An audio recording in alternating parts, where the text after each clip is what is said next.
Hello, my name is Marcus. I'm the compiler of a collection of therapy quotes entitled 1001 Windmills of the Mind. A collection of quotes taken from what's often called the psychodynamic or the psychoanalytic perspective, which long ago, as I understand it, was referred to by some as philosophical medicine or narrative medicine, helping one to be their own story doctor, helping one to fix their story.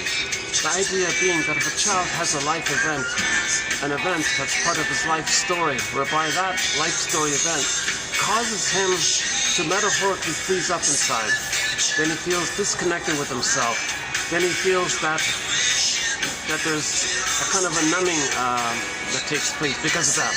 So we want to heal this. We want our consciousness to rise.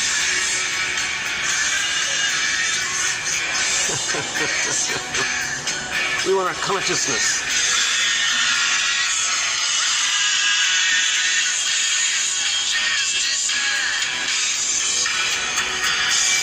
So let's see if we can also try to do a little bit of a consciousness raising here in this video as well. Okay, so we've been posting a lot of excellent quotes in each video. If you click the more link, you'll find roughly on average 10 good quotes from the psychoanalytic perspective, sort of advanced self-help quotes that are relevant to the topic of helping one to weave their basket. We have to weave a basket. Psychoanalysis looks for an egg in a basket that's missing. So first we weave this basket. We don't look for repressed memories, traumatized memories, how we felt about, we don't look for like deep content that's repressed and forgotten. It's not forgotten, it's amnesic memory. It's recorded, trauma is recorded in the part of the brain called the non-reporting brain, the implicit memory system, the pre-verbal memory system. Hence the idea of it, we don't know it, so it's unconscious. Yeah, but it's recorded. It's simple. When things are emotional, people remember it. The baby's very tender, very sensitive, highly emotional, highly dependent on his mother. If the mother scares him or something, he's going to remember that. He'll have some memory of him relating to his mother, where he's terrified by her, and his feelings kind of get squelched because feelings are linked to needs, and the child needs things with the mother. When the needs aren't met, the feelings come up, and the mother says, I don't understand your message, your feelings. The mother should say, oh, you're having these feelings, that means your needs aren't being met. Mother ignores both of them. So the metaphor for this is that the earth opens up and the golden ball goes down the well. Or Miss Kor, in the Greek myth, Demeter, Persephone, Miss Kor. The maiden on the field, earth opens up, she gets pulled down into the underworld. Something innocent gets lost in the forest. In the Atalanta myth, king sends the baby into the forest.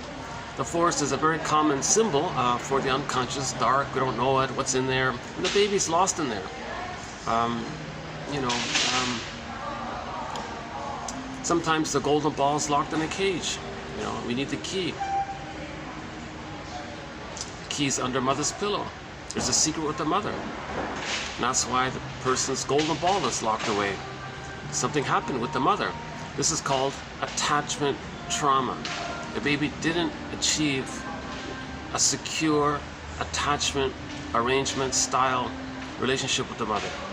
He attached, of course, in some way, but it was some form of insecure attachment. Some kind of dissociative, disorganized, unformulated, anxious, avoidant, reactive, all these kind of troubled, and that's the issue. That's considered an attachment trauma if the child ends up with a style of relating called an insecure attachment style. In summary, it's anything other than I'm okay, you're okay. Anything other than I'm okay, you're okay. Seeing others as people in their own right, recognizing their feelings and respecting their humanness, and you have that kind of connection to yourself, and you have access to your feelings, and you know what you feel, and you can mourn if there's a loss, you can accept the loss, and then you can know your interests, and express your real self, part of the self, and share that. That's double happiness. So I'm okay, you're okay is normal development. So in normal development, joy runs the console. So in the Disney film Inside Out, the character's joy and sadness were zooped away, like the golden ball going down the well. The golden ball might be like the vibrancy and aliveness of our feelings, and joy and sadness just represent our feelings, the whole spectrum of it. And the normal temperament of normal development, the natural result, is that joy runs the console, the serene, inexhaustible fullness of being. So that's I feel, therefore I am, that's normal development. If the child's terrified of his mother, he forgets his feelings. And then he freezes up, petrification. Feels unreal, like the Velveteen Rabbit story. Or the story about the woodcutter, the carpenter who takes a block of wood and carves out like a little boy and wants the boy to come to life. Metaphor that the person feels kind of flat or wooden or something like that. So a byproduct of repression, the byproduct of the golden ball going to well, locked in the cage, babysitting in the forest, Miss Corp zooped down into the underworld. Okay, underworld, backdrop, hell scene, emotion symbol for shame, burning, biting feeling. Okay, in the White Bear King Balamon, Prince was locked up Ice Mountain. Protagonist has to, climb the mountain kind of. So when something that's innocent or pure or alive or something related to our animation, so a dog gets, in the Iron John story, the dog gets pulled down in the lake. So that's also called repression. So it takes various forms. Myths and fairy tales are very helpful for describing psychology. Myths and fairy tales are psychological mirrors. Myths and fairy tales are metaphors for inner life. They're true on the inside, not on the outside. They're soul stories, like dreams, similar to dreams.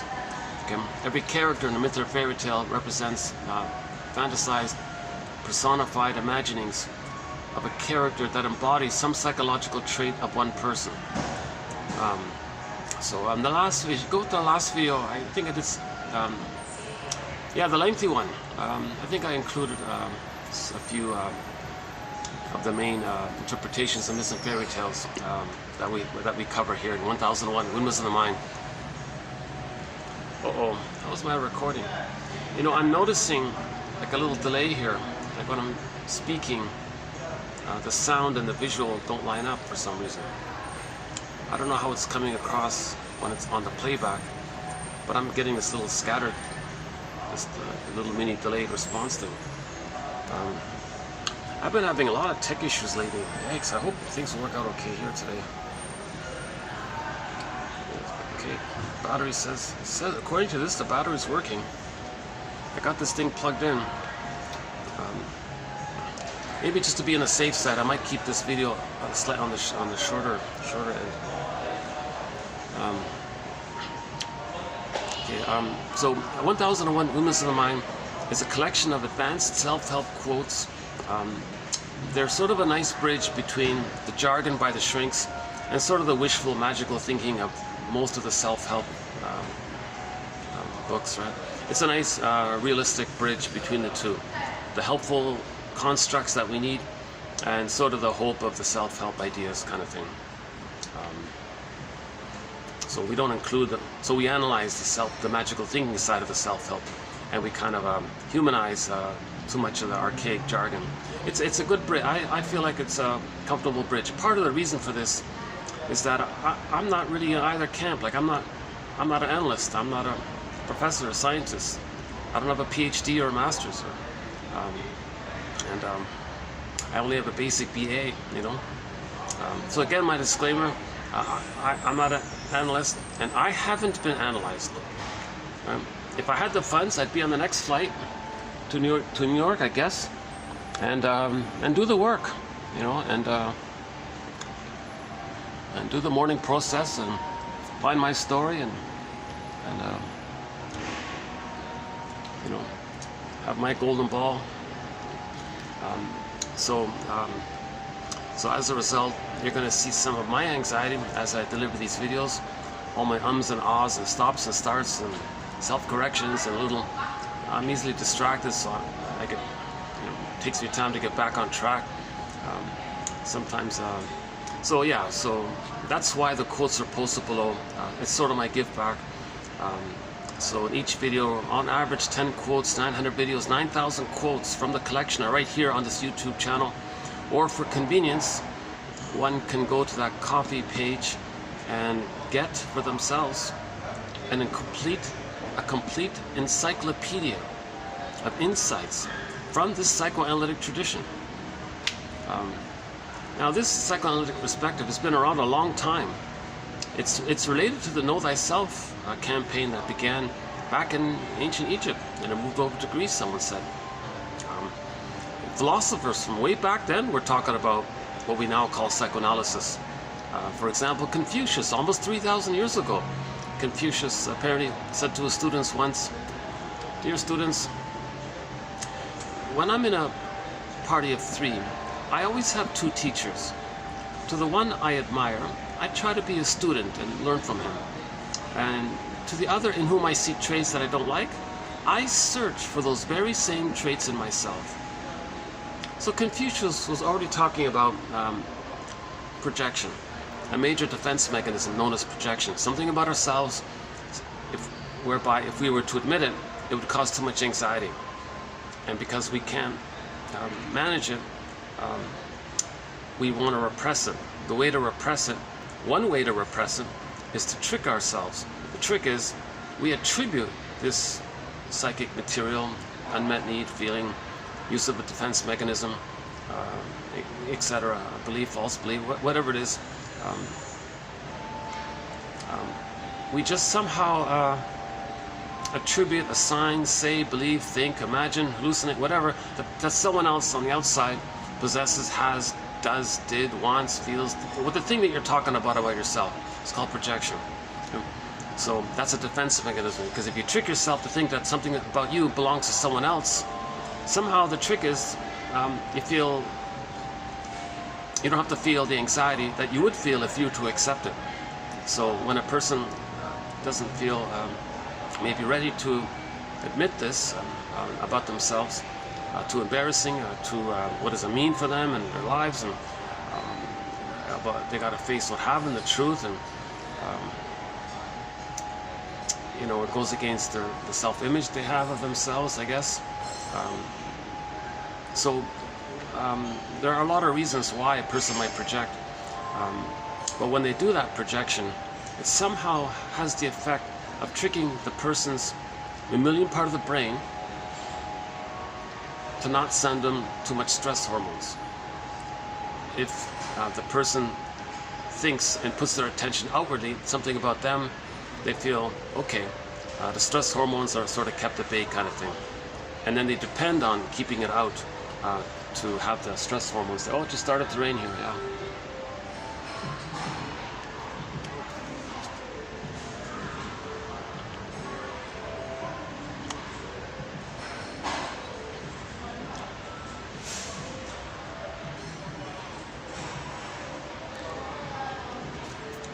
Yeah, I don't have the song here on me. I'm not online here, but we play a very good song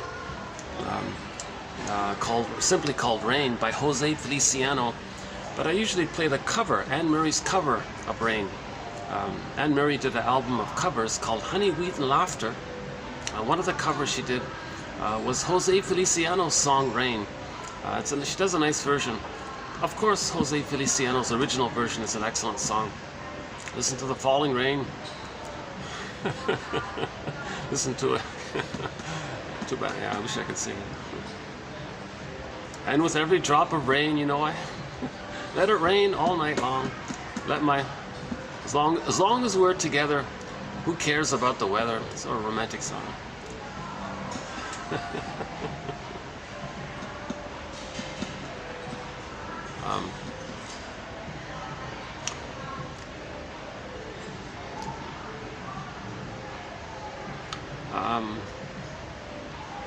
What was it talking about before the rain?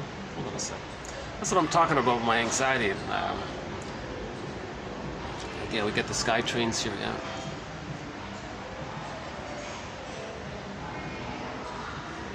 Oh yeah, projection. So projection is a defense mechanism. So let's back up a sec. So defense mechanisms are operations of the mind, maneuvers of the mind, mental mechanisms, maybe tricks of the mind. Something the baby does in the mind. Because he's in defensive mode. He can't feel the pain of mother hurting him or abandoning him. And he's got to protect himself, hence the idea of him being in defensive mode. Because he's in danger with his mother and thinks the mother's hurting him, so he's protecting him, so he's trying to protect himself, in other words. So the phrase defense mechanisms comes from this idea. So one defense mechanism of how he is trying to protect himself is to say, oh no, I don't have needs and feelings, yeah, forget about her. Maybe the mother has all these needs and feelings, they're not mine. So he tricks himself to deny that he has feelings and needs, says that the mother has his feelings and needs. And this kind of selective disattention inward and selective attention outward, where the attention is outward of what's in to not know that it's within, this dynamic they call it projection. Now, by the way, one good quote is that in terms of healing, projection is also at the same time, when we're trying to heal, it's a mirror. It's the means of bringing repressed material to consciousness. We project out and we see it through our attitudes or what we're saying about others, and it's like a mirror to know that it belongs to us. We projected it. So babies project very much. Babies feel immense persecutory anxiety, the furies, abandonment, depression. Oh my God, whatever a baby feels if he thinks he's not going to make it. If the mother's not around, he feels abandoned. Baby doesn't understand time. No mother's not around, poof, no mother, he's not going to make it. He's in a great panic. So he's scared, he's enraged. Now, let's pick up on this moment for a sec. Let's say the baby doesn't establish that safe bond with the mother when he's born. Okay. So it's as if the baby's saying, hey mother, here I am. I came, like all human babies, we come out of the womb too early, and we need like an extended kind of a metaphorical interpersonal land paradise as a continuation of the water world paradise. So the baby in the uterus, eyes are closed in the sac, the amniotic sac water world, and now he's safe, all his needs get automatically met. Okay, baby, cord, placenta, mother, placenta, cord, baby, cord, and 1, 2, 3, A, B, C, door. It's all very smooth. Everything happens automatically. Now the child is born with his golden ball, so he's enjoying the present. So he's alive in the present. The vibrance, like the sun, he's alive, he's vibrant, he feels real, he feels alive. Assuming there's no prior prenatal trauma that froze him at some earlier place where he's afraid to feel joy in the present. So assuming that didn't take place, in the uterus he has his golden ball. So he's alive, and all of his needs get automatically met. He's considered to be in paradise. See, it's coming down now harder, yeah?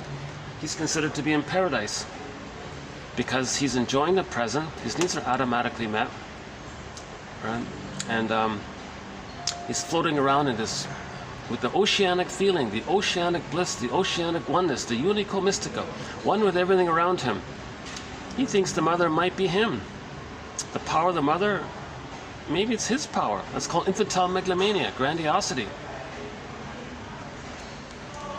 So nobody's presented a theory that the baby understands that he's like a little person when he's in the uterus, knowing that he's a little separate identity person and his mother's a separate person with her identity and all this. Nobody's offered that theory. The consensus seems to be that the baby in the uterus thinks it's only him now. It's only him. It's all about him. Sound familiar with narcissism? That's the primary narcissistic period, where everything is solipsism. Everything is for him, everything serves him. And he even, theory is any little sensations that he has about his needs, it automatically gets met. Unconditional hallucinatory omnipotence. Wow, baby needs the food at the right time. Oh, it's automatically there through the center vein down the cord. Waste elimination spirals up the other two veins. The placenta metabolizes it. Everything's taken care of. According to his needs, the food, all nutrients get sent down that he needs, and it's all smooth, it flows, no interruptions, no disruptions, and And so he has these little needs and wishes, and it automatically gets met.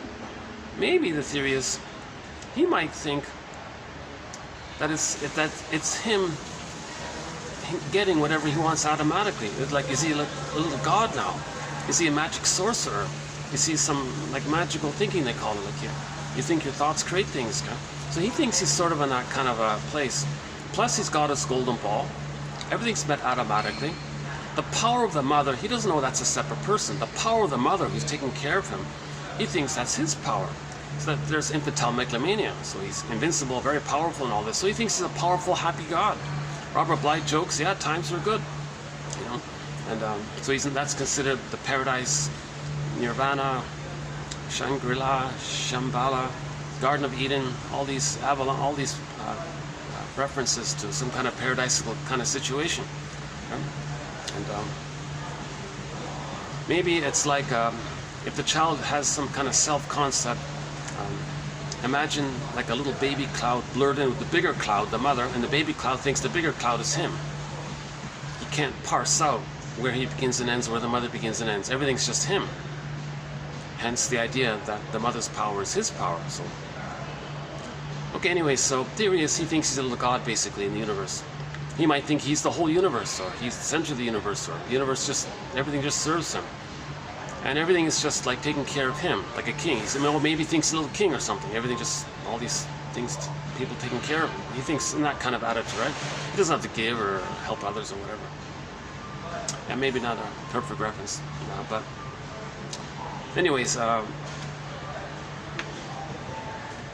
not sure. Yeah, I don't think I've come across any better phrase for describing the baby's identity.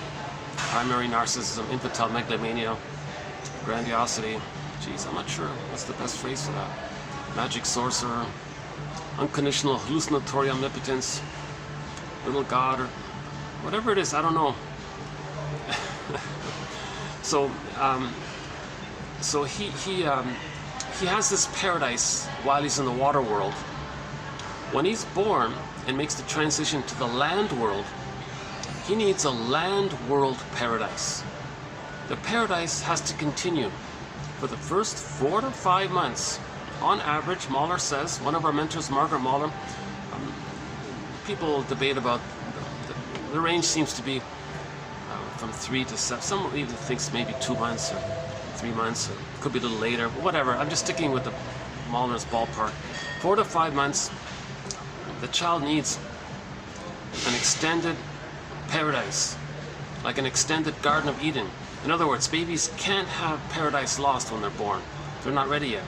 Humans come out too early. They need an interaction with the mother that's in tune. His needs get automatically met just like they were automatically met in the uterus, and he's going to think that his thoughts automatically, that the mother is just there to serve him for that purpose. The way it was when he was in the uterus, the mother served the baby. But the thing is, the mother didn't have to think about it, right? Just need to be in a good mood and accept the baby and create like a welcoming atmosphere in the uterus, right? Not too much stress. Mother shouldn't go to a heavy metal concert when she's pregnant. Shouldn't fight or drink alcohol. All these kinds of things would be too stressed out. Assuming it's a welcoming woman in there, right? So when the baby's born, he needs what he had basically to continue in the land paradise version. So the land paradise version is called the stage of symbiosis, the stage of merging, fusion, undifferentiation. Mother-infant dual unity, the unico mystica. The baby is one with this big mystery of it all. So he still needs that. Now, just like in uterus, baby, core, placenta, mother, mother, placenta, cord, baby, 1, 2, 3, that attunement, everything happens smoothly. He needs that to in interaction with the mother. So now the mother has to be like conscious and have a relationship with the mother. Hence the idea that we don't want an interpersonal trauma with the mother. We don't want a relationship trauma with the mother called an attachment trauma. So the role of the mother for the first 4 to 5 months is to be present, is to maintain that continuity and safety, and attunement. Attunement. This attunement clicks in, is established when the attunement is there, that means the paradise continues. So this attunement, the theory is, when the baby's born, again, I'm not a doula, I'm not a midwife, I'm not a doctor, so barring emergency special exceptions, I'm just a compiler. Okay, so once again, all of these quotes, the 10,000 quotes we have here, and now we're starting to actually click over the 10,000 point. All of these quotes here are guesstimates, ballpark approximations, theories, stepping stones for better ideas, invitations for mutual exploration. Okay,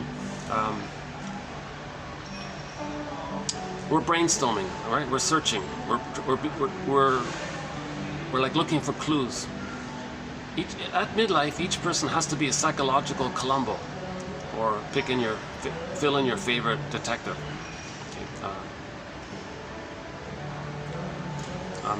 Existential detective, psychological detective, soul story detective. Each person has to be their own basket weaver. Robert Bly puts it this way when he speaks to an audience of people. Sometimes he says to them, "Hello everybody, nice to see you all here. Thanks for coming out on the rainy night. Welcome, welcome. 30% of what you're going to hear tonight is wrong. It's up to you to figure out which 30%.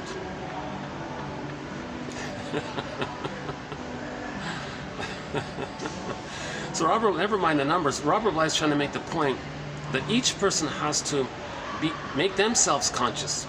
Like, it's their responsibility to weave the basket. Each person has to be their own basket weaver. We're just sharing clues and things, you know. We're like, one sec.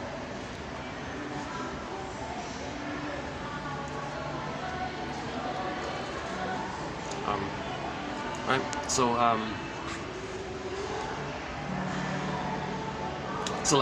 there's no set fixed answer here. So the jargon is we want to, you know, raise consciousness, like our song here, Rise, and we want to, you know, consider a quote, put it aside, forget about it, maybe come back to it later. It's spiral, it's cyclical. Things can incubate, or maybe lead to better ideas. Maybe they help in the brainstorming. There's no fixed, perfect answer here, right?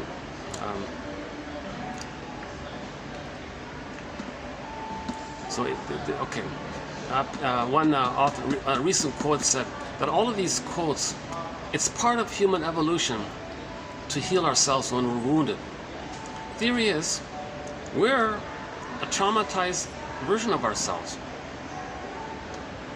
Like we had a healthy version of ourselves when we evolved from Homo. So one theory is we came from Homo bodoensis. The hominid that most adapted to the environment was Homo bodoensis, us. Someone said, let's have some evolutionary gratitude for Homo bodoensis. He's us. And it took us a million years to grow the cortex. So let's have some appreciation for Homo bodoensis. It's us. We're all Homo bodoensis underneath. And then 150,000 years ago, we developed the cortex and called ourselves Homo sapiens. But it's Homo naturalis, calm temperament, joy ran the console, baby's got a secure attachment style, healthy, long life, song, dance, and ritual to deal with unknowns and anxieties. But there was no aberrations. Like, there was no cynicism and negative dark humor, and there was no schadenfreude or prejudice or any kind of irrational ideas and all this. It was the natural evolutionary recognition that we're one family, right? So we had it. We had Homo naturalis, one family, calm temperament, tolerant personality, global village, etc. And then theory is about 10,000 years ago, we mismanaged ourselves when we discovered farming and agriculture. We got this boost of serotonin. I won't do that whole topic. So there's a whole separate line, like a whole thread around this 10,000-year-old point. So maybe I don't know if I'll cover it later here, but we've discussed it in previous videos. That takes a while to go through that one. But the basic idea was we are now. So part of the evolutionary development includes that we're going to heal if we're wounded. So we're wounded. The theory is we're homo traumicus. In particular, one estimate is that 90% of the babies in North America are not getting a secure attachment style. They're getting something other than I'm okay, you're okay. Again, for the last video, the lengthy one, actually the last video was the longest video in our collection here, 4 hours and 40 minutes, something like that. I tried to cover as much as I could, yeah.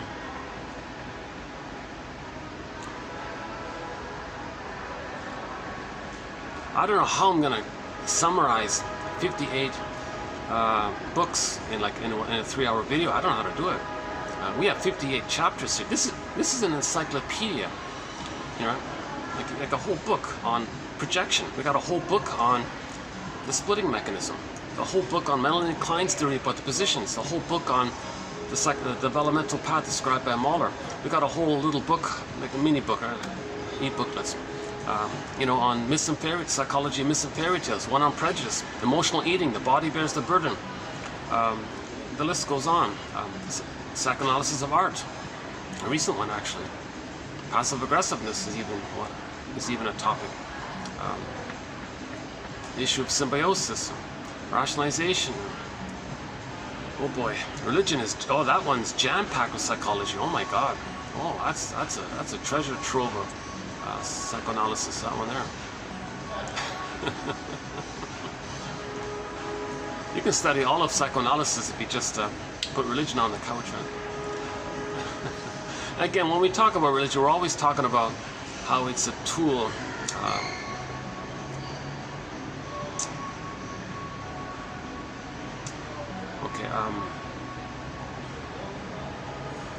Whenever we talk about the psychoanalysis of religion, it's in reference to when it's being used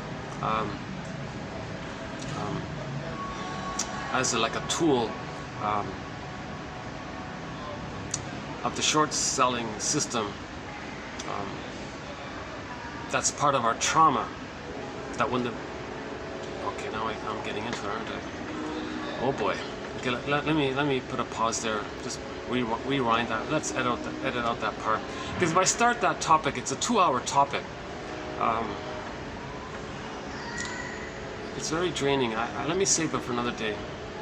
I got a very late start here today, actually. Okay, hold on a second.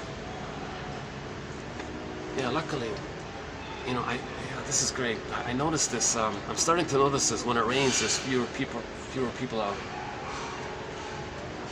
It's like a Wednesday mid-afternoon. It's a good time.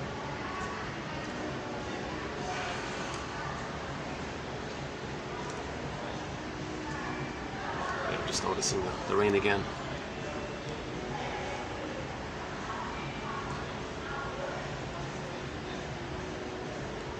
I don't know the lyrics to that song. I never thought about it before, but that's a good question. I want to know, have you ever seen the rain? Like, have you really just enjoyed the present? You know? A lot of people, yeah, rain, yeah, whatever, yeah, numb it out kind of thing. So, I want to know, can you enjoy the present? That's the trauma. The trauma is when we lose the golden ball, we don't enjoy the present. To enjoy the present, we need the golden ball. Okay, a shortcut for this is joy and sadness being zooped away. If sadness is frozen up, if joy is frozen up ice mountain, person doesn't enjoy the present. You need joy to enjoy the present. Joy's got to be at the console to enjoy the present. If joy is zooped away up ice mountain, and sadness is frozen as well, the feelings are frozen, that means they never accept losses. That means there's a pain so great they can't accept the loss. Now they're frozen with that event, and they're going to dwell in the past, and they're going to present that past and see the present in terms of the emotional past, while yes, cognitively they know the present isn't the past. But emotionally, they're still in the past. Enter our quote from the Greenberg film. Shrink said to the guy, "You have trouble living in the present. So you're dwelling in the past because you never really lived it."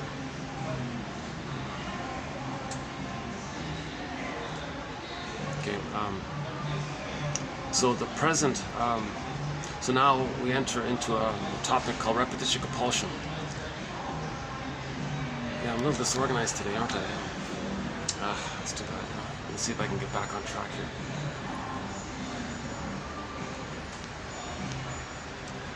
Let's back up here.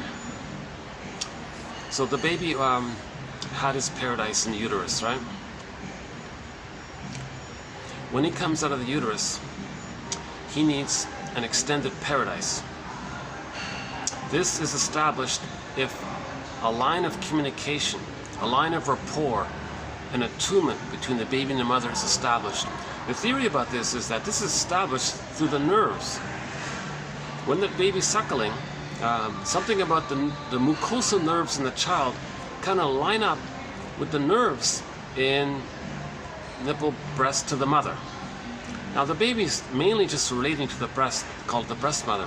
Baby doesn't see them like the full mother as a separate person. So that's called part object relating. Okay? And it's just there for him. He doesn't have to say thank you, mom, or are you okay, mom? He doesn't care about the mother. He's not, at the beginning, he's not going to care about the mother. He's still in that feeding place, right? Notice that if there's a trauma in that early place, they don't care about others, right? And they're very greedy and selfish, and everything's utilitarian for them. Okay, so when the baby comes out of the uterus, he's expecting the natural feeding so that the nerve linings can line up. The rubber nipple, there's no nerve endings to the mother in the rubber nipple, so that'll be blocked. The child will be very frustrated. I'm sending a message to you, you're not getting it. There's the misattunement. Mother doesn't understand the signals. There's a delay there. What do you want, baby? I'm not getting a message. Why are you so confusing? Because the bottle's there. She's not getting the line. She's got to provide that line by the natural feeding. Okay? So that's the essence of mothering, to offer that extended paradise for the baby. The essence of mothering for the first 4 to 5 months is to provide that extended paradise for the baby. Okay? And she does it with the natural feeding, holding the baby warmly, safely, and all this. And it's not just about food, it's about when the nerve endings are there, it clicks in for her the ability to immediately understand the baby's signals. Then that clicks in her motherly instinct to automatically, oh, of course, baby, whatever you need, you got it. So she'll automatically make micro adjustments to please the baby during that critical time, because it's an extended womb. It's the same like a womb. It's an extended interpersonal womb. Now the land version of the womb is a little more active now, because the baby's brain is very malleable. He's still one with the mother in his psychology. The baby's going to lay down neurocircuitry modeled after the interaction with the mother. Human connections lead to neuro connections. The rubber nipple is going to break the human connection. It's all blocked now. Mother's dealing with a dead mother or something, or a half-dead mother, or an unresponsive mother, or some indifferent mother. Like it has to be natural feeding. Again, barring emergencies and all this, it doesn't mean some debate about this. If the mother does use the bottle, some authors say if the mother's excellent in every other way, maybe things can still be okay. Others say no, forget it. You gotta have the nerve line there. So just to be safe, why take that risk? Right?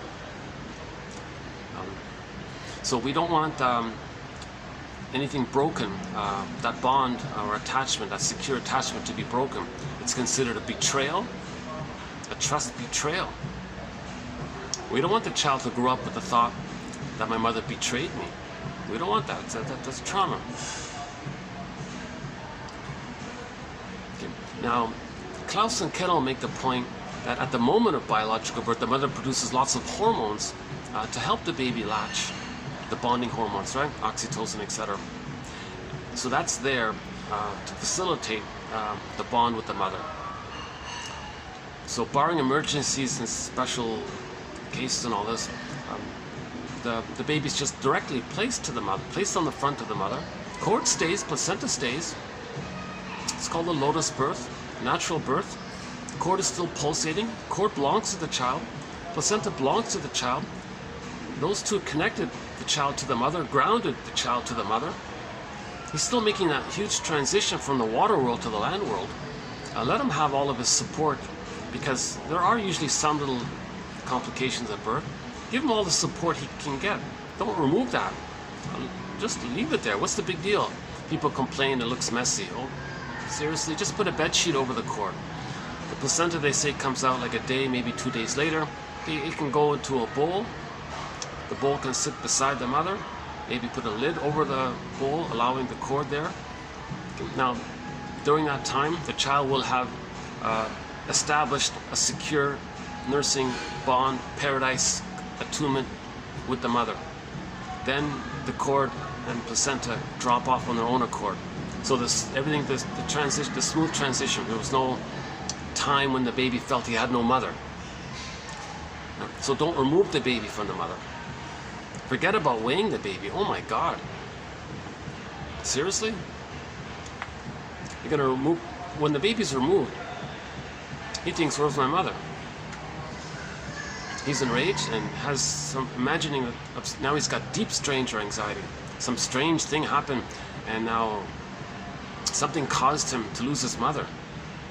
That's called stranger anxiety. It can lead to prejudice, by the way, at that point there. So,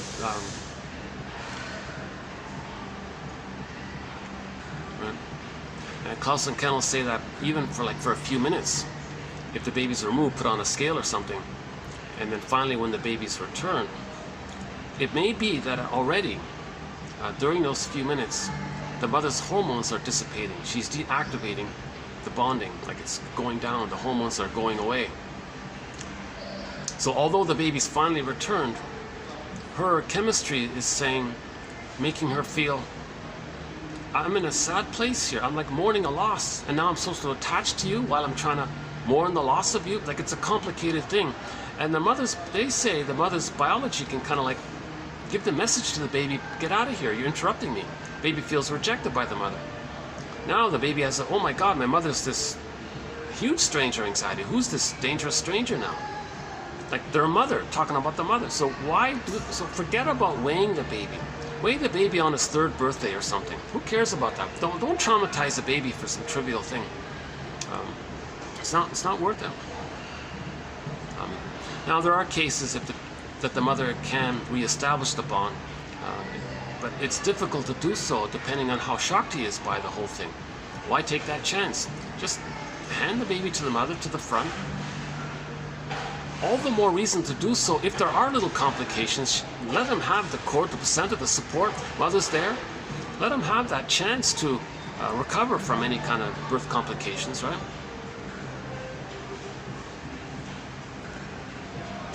So Klaus and Kendall, they're kind of famous for that 76 book about this topic, and many hospitals changed their routine to make sure the babies are handed to the mother. So the souls of many babies were saved by Klaus and Kendall, by the sounds of it. I read this whole write-up about them a couple of years ago.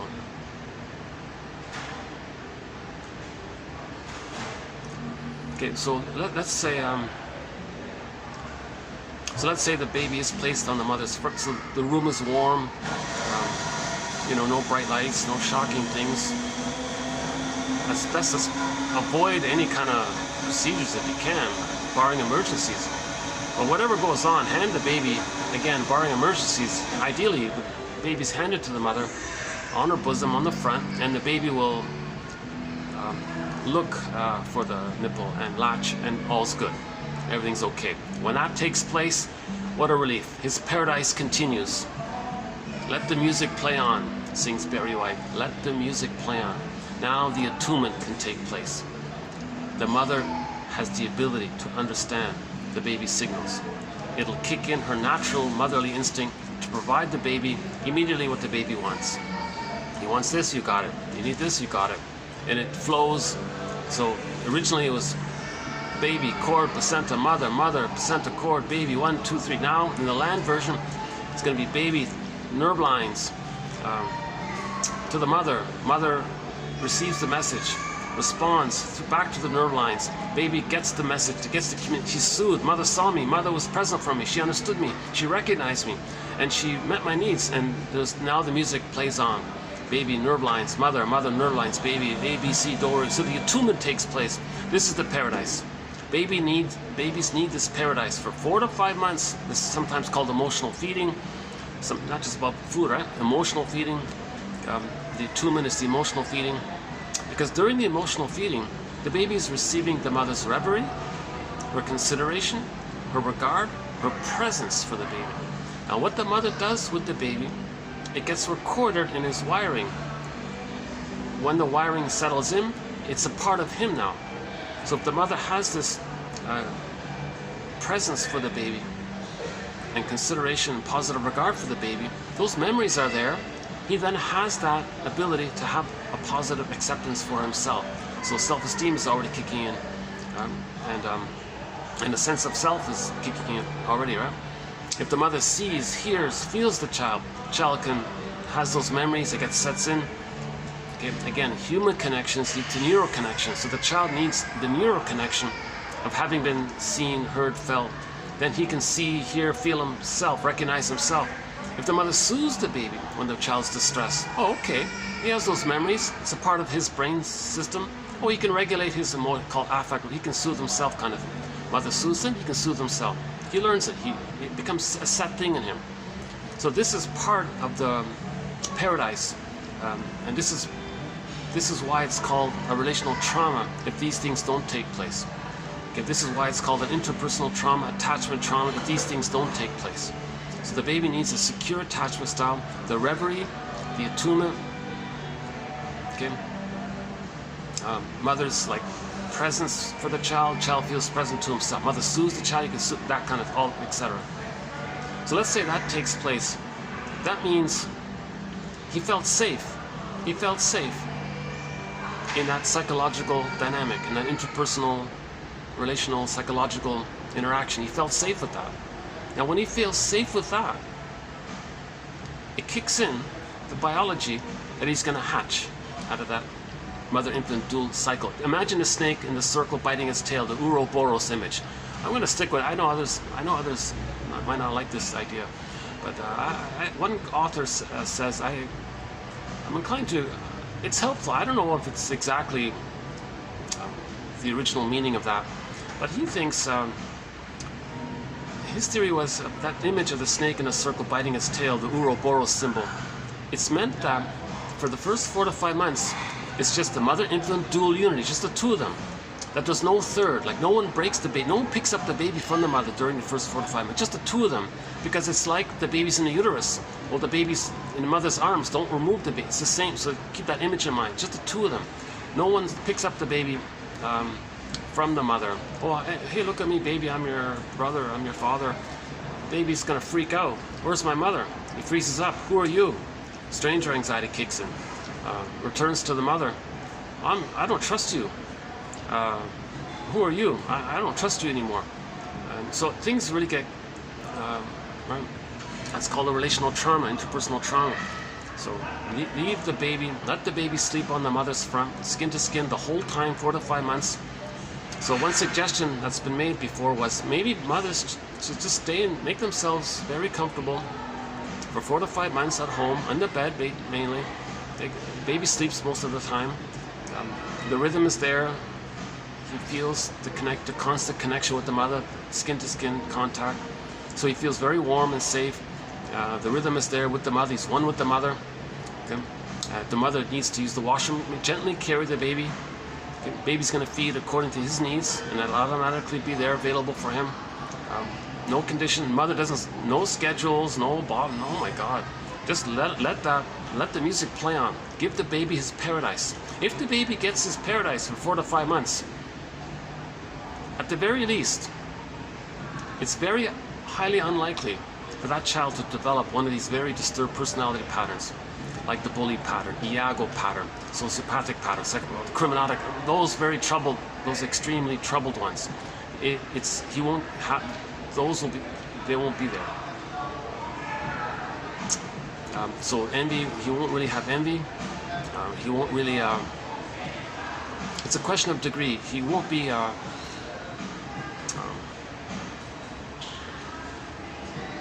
someone who's goes through life with vindictiveness and hate and greed and envy and schadenfreude and injustice collecting.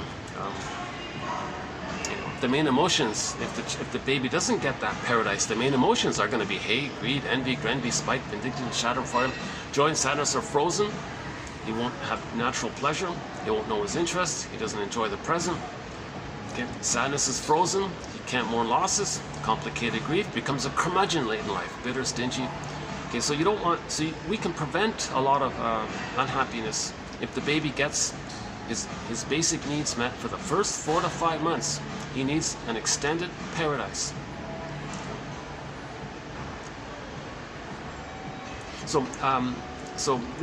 we're talking about the psychological birth now. So just like it was part of the development that it was time for the baby to hatch out, be born for his biological birth. Okay, it's like a 9 months baby. That's just natural. Right? 9 months baby is born, and so it's a similar thing for the psychological birth. We're talking about the psychological birth, right? So the psychological birth doesn't automatically appear with the biological birth. The baby has to go through a process from birth to 3 to get the psychological birth. Again, just approximate terms, right? No one ever achieves a perfect psychological birth. It's a lifelong, continuous self-improvement, continuous, all these phrases, right? So it's okay. So anyways, the baby has to enter into the first 4 to 5 months, sometimes called a psychological egg.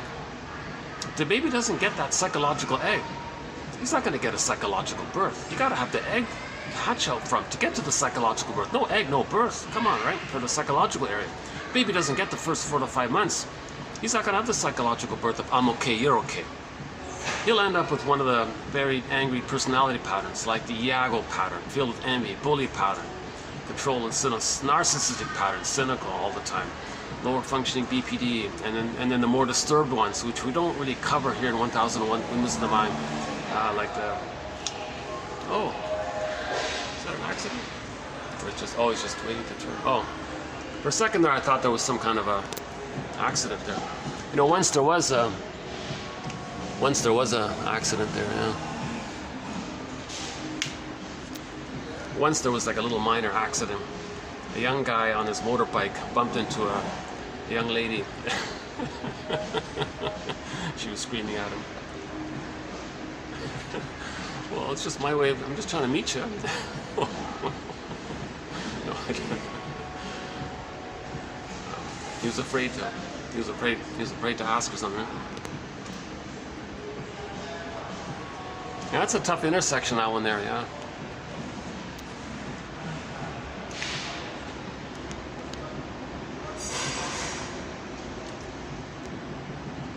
Sometimes there's a traffic. Oh yeah, I've seen the traffic guy give tickets to people. It's an interesting intersection. Yeah. I guess it's got to be like that, otherwise to keep things flowing. Right?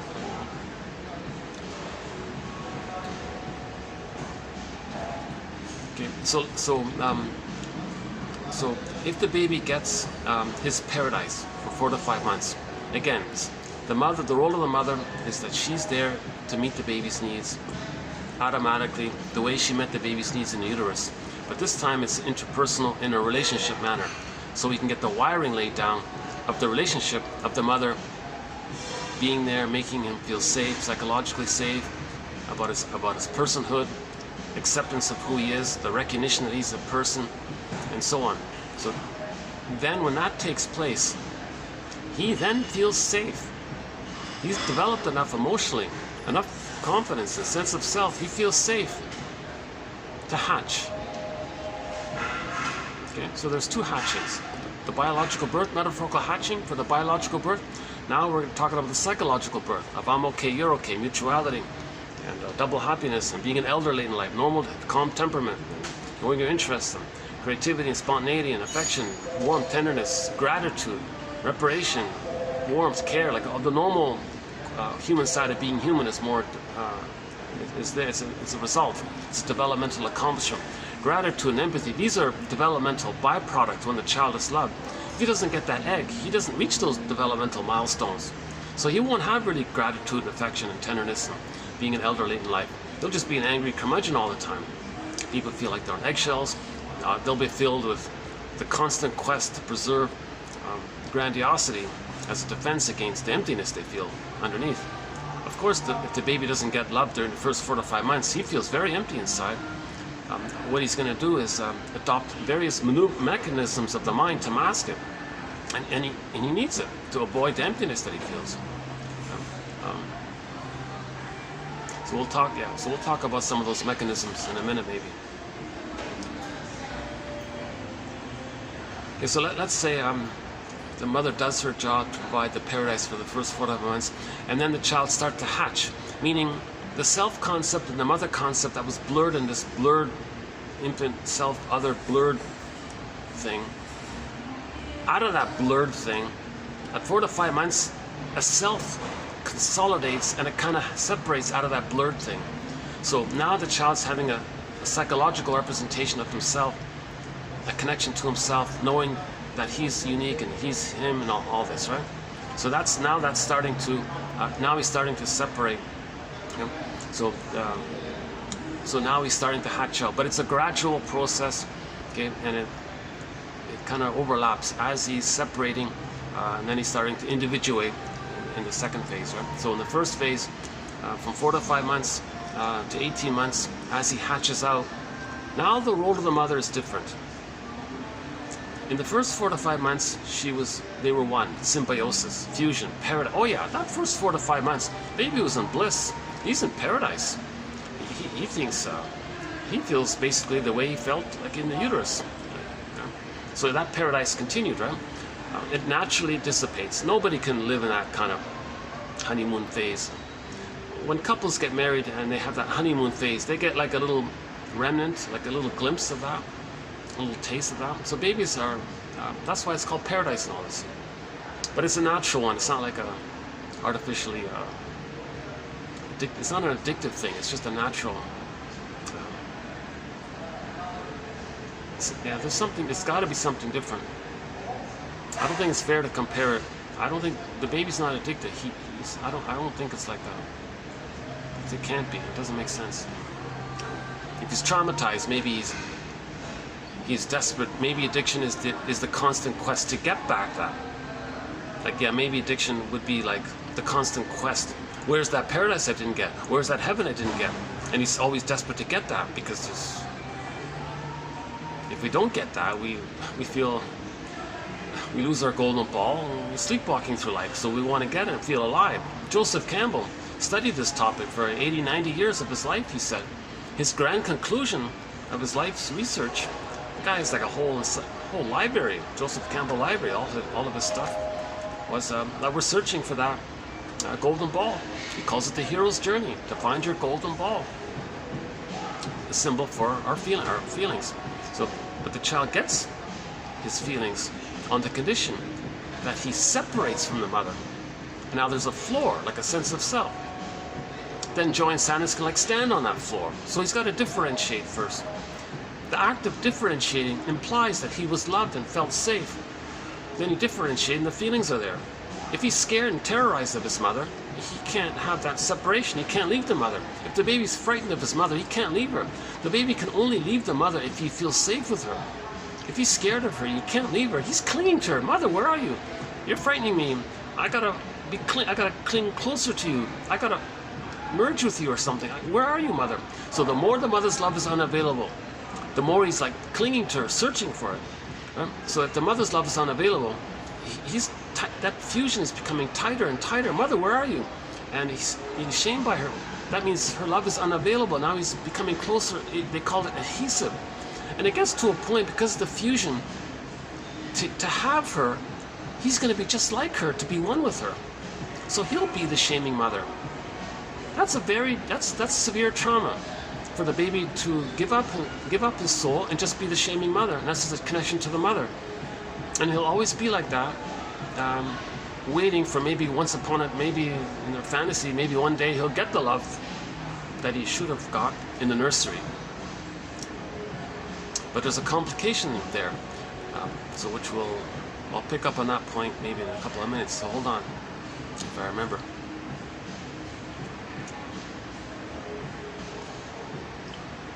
Okay,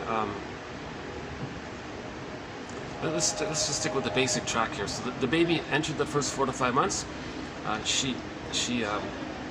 You know, one day I got to get a blackboard. You know, I had this little fantasy, if I had a blackboard here and I had all these little points, and I had like a good cappuccino or maybe I could kind of like draw all the lines and have this whole massive mandala or something.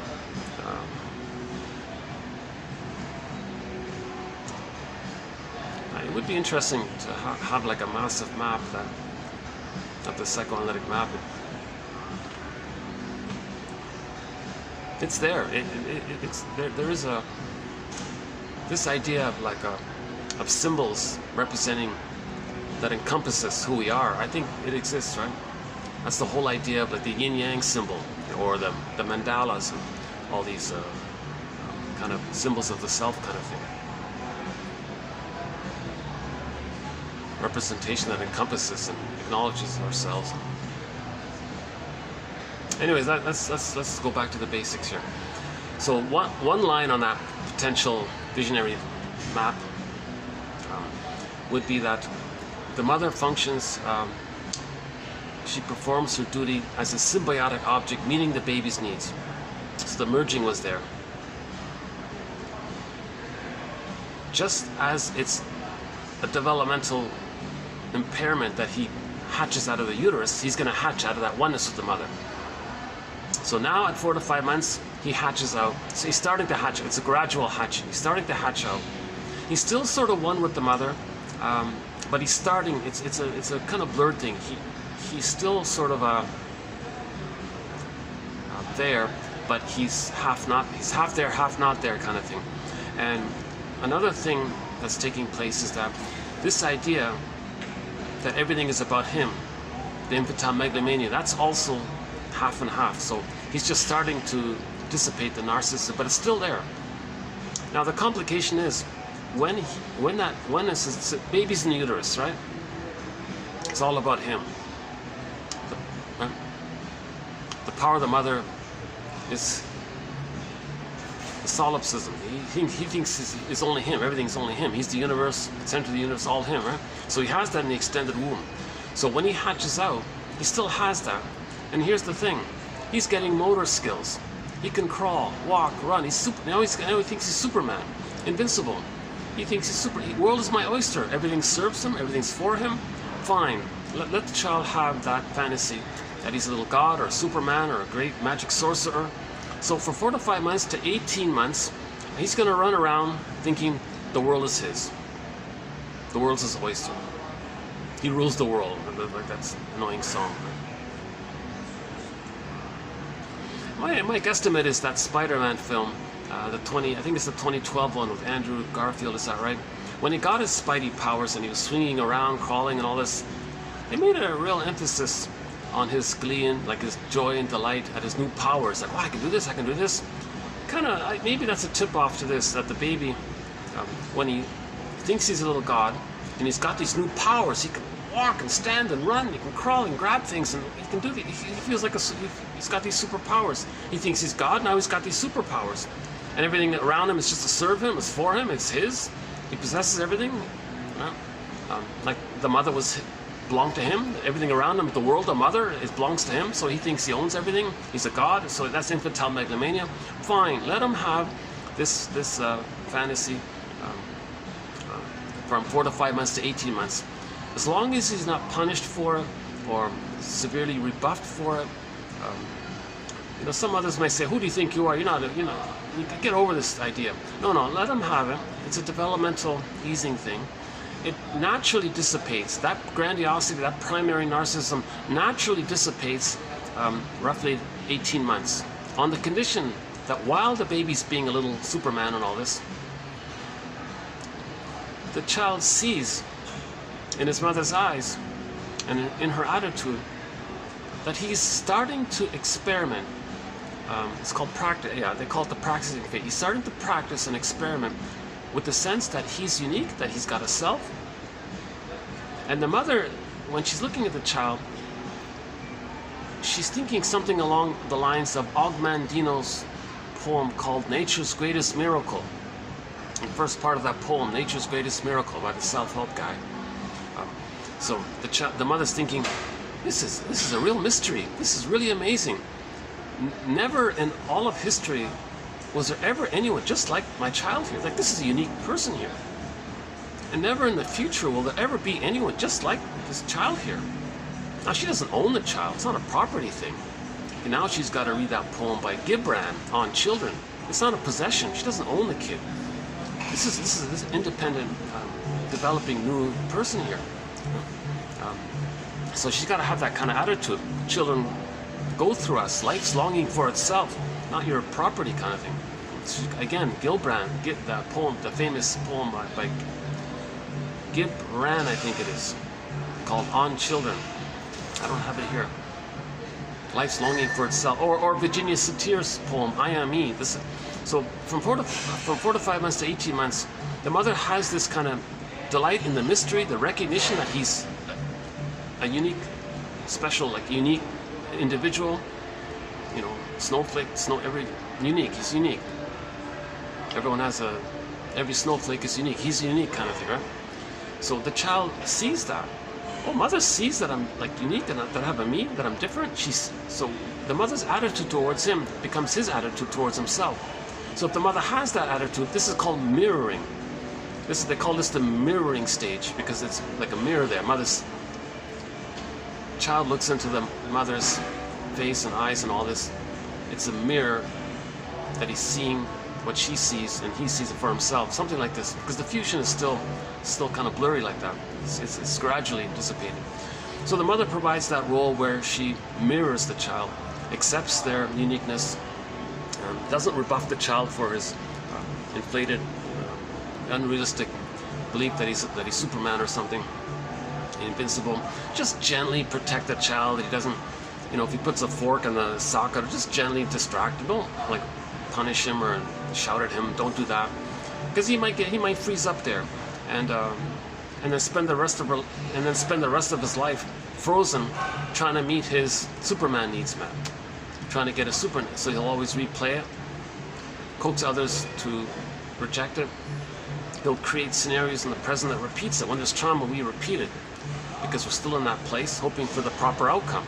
So we're going to repeat it again and again. So we'll come back to that point in a minute, about the repetition compulsion, but the record. That's a very key point. If I don't do a good job of it here in this video, I think I did a good job in the last video, the lengthy one, the 4 hour and 40 minute, about the record. When I later talk about the record in this video, if it doesn't come across too well, I'd like to express my opinion. I think I did a not too bad a job with it in the last video, the lengthy one, in the other location.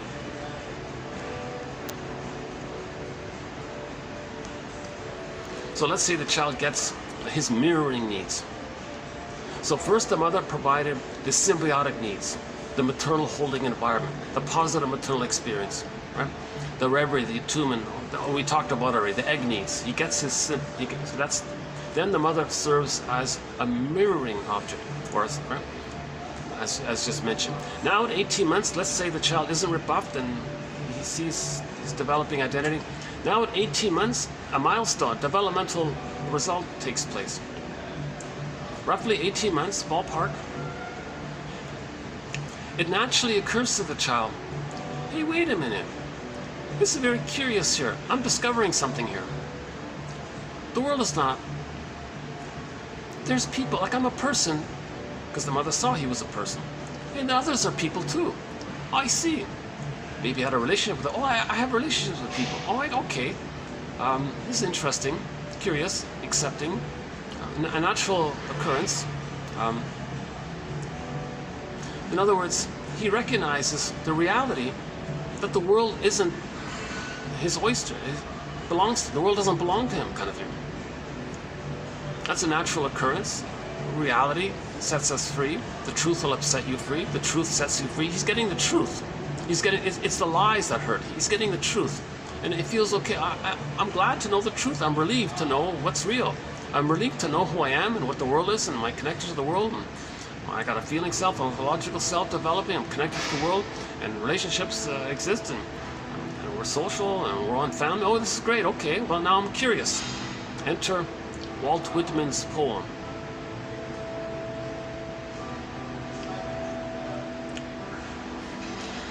Now, similar to the shrink in the film Now Voyager, where the shrink gives the Betty Davis a little poem there. She reads, "Now Voyager, seek thou forth and find yourself." So at 18 months, he's going to be more of an explorer. He's going to explore. Whereas before, it was just, he was a little god, everything was his, he can do what he wants, he's invincible. It's like a fantasy kind of thing, right? But at 18 months, now he's going to be more of a human explorer. Whereas before he was a little god, now he's going to be like a human explorer. So 18 months is a key developmental accomplishment, because the narcissism will dissipate. See, if a mother can get a child to that place, then much of the narcissism we see, the age of narcissism, a lot of that will dissipate. Narcissism, people think it's all about them. Others are symbolic breasts to serve them. Take the juice, throw away the orange, don't care about it. They're still in that place where the baby's nursing, not seeing the mother as a full person, just seeing the world as symbolic breast. So that whole area can be healed if the mother can get the child to 18 months. Roughly something around 40% of the child, 40% of the babies in North America are not getting to that basic 18 months place. Half of them are not even getting past the 4 to 5 months place. They're traumatized before 4 to 5 months. So let's say 20-something are traumatized before 4 to 5 months. Another 20-something are traumatized between 4 to 5 months and 18 months. All of those personality patterns that spring forth of trauma before 18 months, as a shortcut, I'm going to borrow the self-help author. She calls them the stingers. Because what they're going to do is they're going to identify with the aggressor to have the attachment. All babies must attach to the mother. No baby can make it on their own. They must have a mother. They would rather have an abusive mother who shamed them than have no mother. The way they do it is they just become the shaming mother and forget about themselves. They remain as infantile gods, and they search that infantile god place. Greed, envy, hate, spite, vindictiveness, schadenfreude, inability to mourn, constant search for so-called glory, meaning the idea that they're a little god. They're always searching for that godlike thing. They can't mourn, so they'll always do fire for victories, where they stingy anyways. They'll deny dependency, they'll deny needs, they'll deny the more human side of being human, because it was denied in them. And if others show vulnerability or so-called weakness or feelings, they'll hate it, because it was hated in them. They identify with the hater, and they're spinning that record around again and again. Again, we'll go back to the record in a minute. So, in the stinger personality patterns, narcissistic pattern, bully pattern, Iago pattern, lower functioning BPD pattern, and a few other ones we don't. Those stinger personality patterns, they were traumatized by the mother. The result of it is it's too painful to have their self-concept. So their shame self, they'll say others are no good. They'll take refuge in the grandiosity that's still there. So the grandiose part self will always be there, unless he's loved. Then it dissipates. He didn't get that, so he's taking refuge in that. He identifies with the aggressor, so he'll say, I'm okay, meaning the godlike illusionary thing. That's why narcissism is named after that flower, that little white flower, because it gives people illusions, they said. I don't know the story, but the article said that little white flower in ancient Greece or something prepared, or it gives people dreamy-like things. So they associated the psychology of trauma of a person being this illusionary thing. So they're chasing this illusionary pseudo identity that they're so amazing and all this, right? Like they're little gods, right? But it's ironic, because the baby was never a little god. Here they are thinking they are one, right? But they never. So it's a real illusionary thing, right? Now, because of the need to have the mother, the only way they're going to have the mother is to be her. So in trauma, we repeat when they identify with the aggressor, they're going to go through life replaying that trauma where the mother shamed them. They become the shaming mother. In every new situation, they're going to find innocent others, non-threatening substitute others as a stand-in, like a theater thing, to represent their original lost innocence. That's no good. They'll say others are no good, okay? And they'll be the shaming mother, replaying onto treating others the way the mother treated them, because they become the shaming mother, but they need someone else to shame to represent them, and they're going to be the shaming mother, and they're replaying that record. So the baby created a record. Mother shamed him. On the record, mother shamed him. In severe trauma, before 18 months, they identify with the aggressor. So they're going to be the shaming mother. In every new situation, every new environment, every new people, every new place, so every time they meet, every new situation, they're going to spin that record.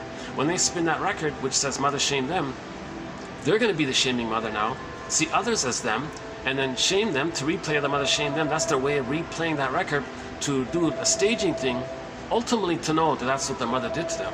So when they replay that record, where the present becomes like a symbolic staging thing, okay, so I guess I should do it here.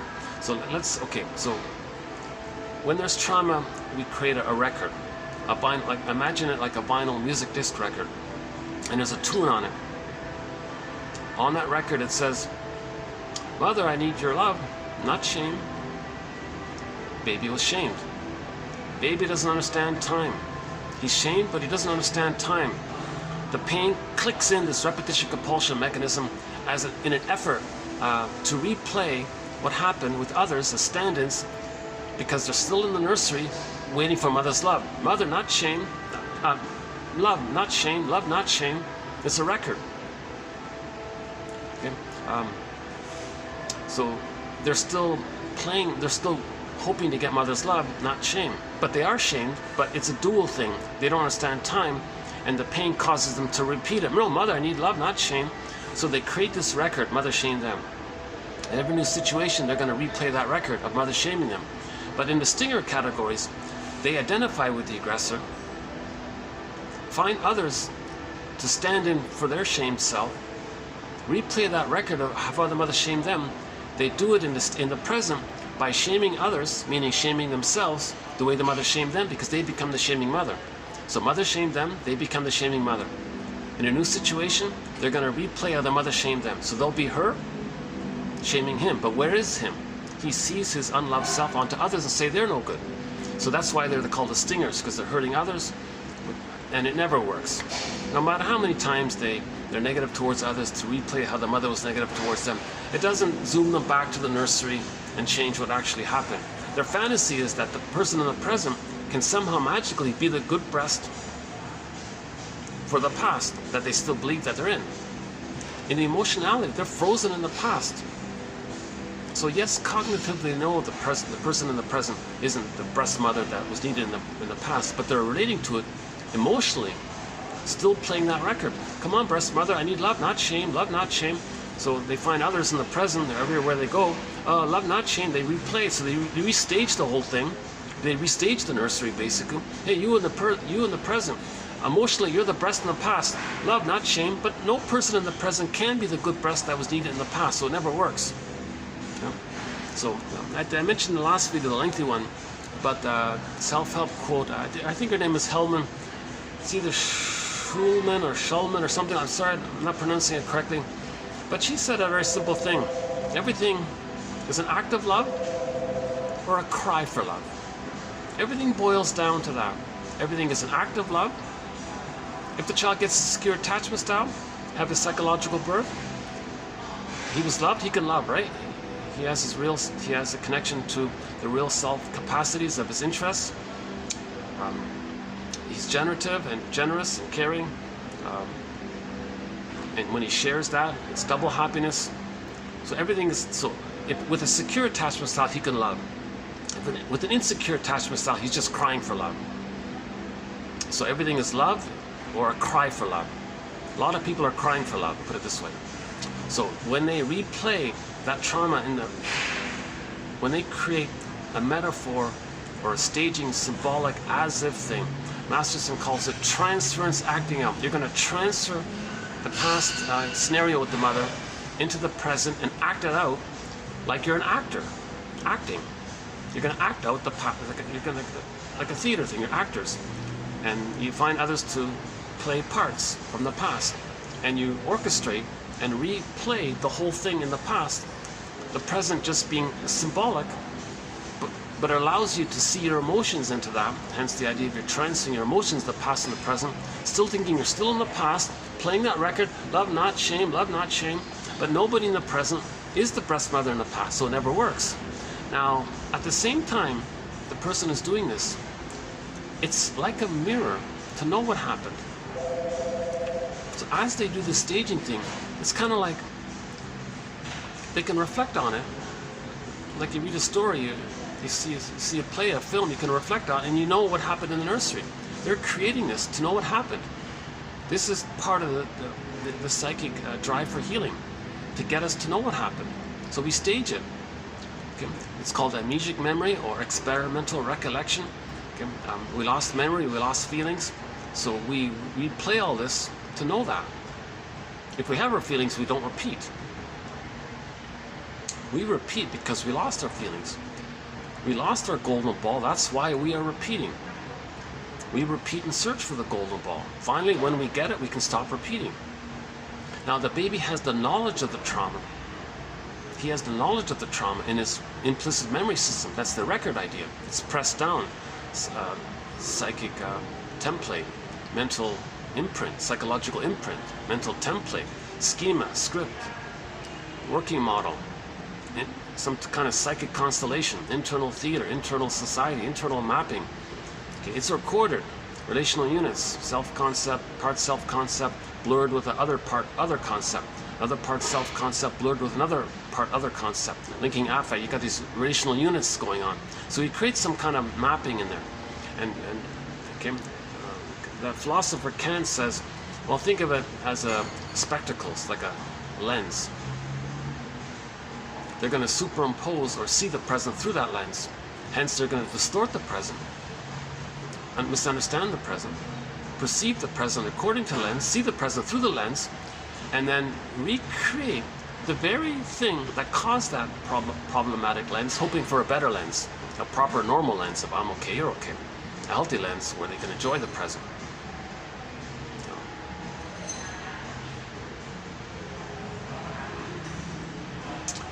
Okay, so the stinging, I really got to write this down. Oh, Jesus. I'm sorry, I know sometimes I go down a line and I meant to continue, and then where was it? And then I go this way, and it goes around back to it, and then I go.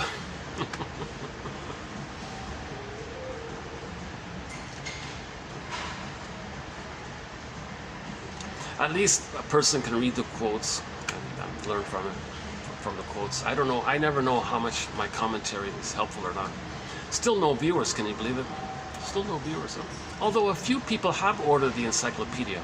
So great for them. I personally think everybody over 40 can benefit if they have this encyclopedia on their iPhone. Because it'll allow a person to take Robert Bly's advice to read psychology every day for 10 minutes. Psychology, the study of the soul, every day for 10 minutes. And we've got it. We've got 10,000 quotes, which can do that. It's an excellent habit. It may lead to dreams. You wake up, you got to, oh, it's like this in my soul today. Here's a pattern I'm dealing. Now you're learning about yourself. It's called paying the piper. Okay, we recently talked about the film, the 57 film Pied Piper of Hamelin. From a soul story perspective, from healing the soul perspective, that phrase, pay the piper, means pay attention and give respect to the unconscious self of you trying to communicate to you. Like Hermes sends you a message, like pay attention to your healing efforts and cooperate and dialogue with yourself, get to know yourself. That's all it means. So the Pied Piper character was this magical, mystical character, pop here, pop, right? He's an emissary for unconscious processes. He's an emissary, like Hermes, communicating, showing, talking, is revealing. There's unconscious processes. In that film, someone asked him, what are you like? What manner of person are you like? Well, do your best to figure out yourself. And then later he said, well, I'm a juggler. The tricks, I juggle day and night. There's yin yang, you know, see the two sides, try to find harmony. Give to the foul, take from the foul, give to the poor. Not, I mean, like, literally, but like inwardly, right? Trying to heal yourself, heal your wounded inner child. Take away energy to your false beliefs. Feed and give it to your true self. So he's like, so a lot of these trickster characters and Hermes characters and Pied Piper of Hamelin character. Yeah, I went through this point in the last video, so let's not do it here this time.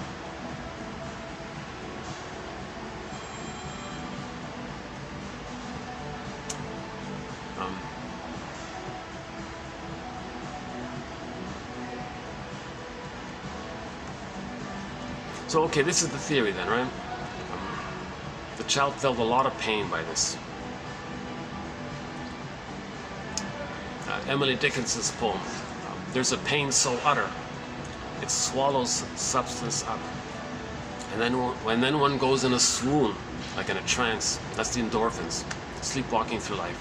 So a lot of people might say at midlife, I feel like I'm sleepwalking through life, just going through the motions of life. When does life begin? Joseph Campbell, I want to feel alive. Like when can I enjoy the present? I feel like the Velveteen Rabbit, unreal, or wooden, or flat. So the emotionality is considered petrified, turned to stone, or iced, turned to ice. The metaphor, or unreal, a Velveteen Rabbit, or the wooden one. Those are the five main ones. Sort of. Another one might be the Tin Man who feels empty. The Wizard of Oz.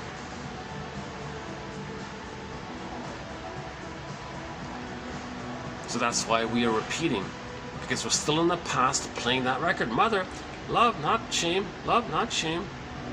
We're still playing that record. Enter Ellenberger simile for this. He says, every neurotic, okay, hang on. Neurosis is the petrification, that imprint of this conflict. Love, not shame, the wish and the fear, the pain, the shame, this record. This is like an inner conflict. He needs to love. He's getting pain. There's a deep memory there. He's afraid to love again, but he has to get the love. He's going to replay the. So there's an inner conflict here. Okay, this is like a set thing, and the whole thing's repressed. Neurosis is the petrification of an infantile conflict that's repressed. Okay.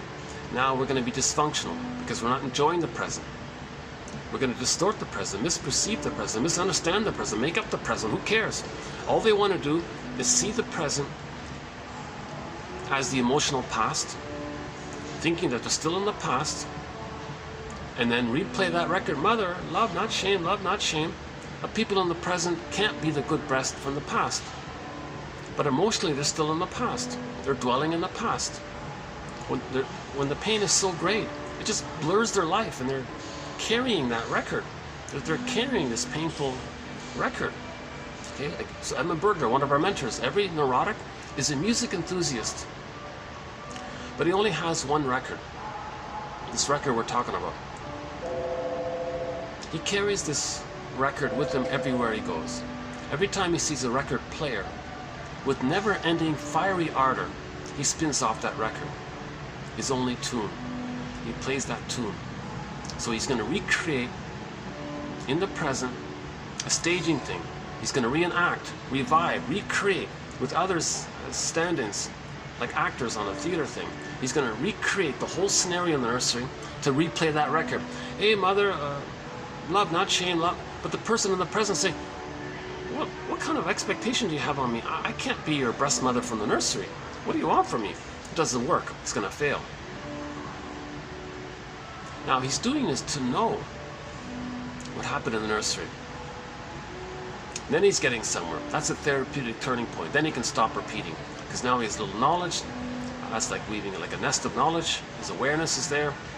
He gets little feelings now. He has a little strength now to stop repeating, kind of thing. It's a therapeutic turning point when we can reflect on this kind of thing, right? It says Thomas and Ketchel about a month ago. Good quote about that.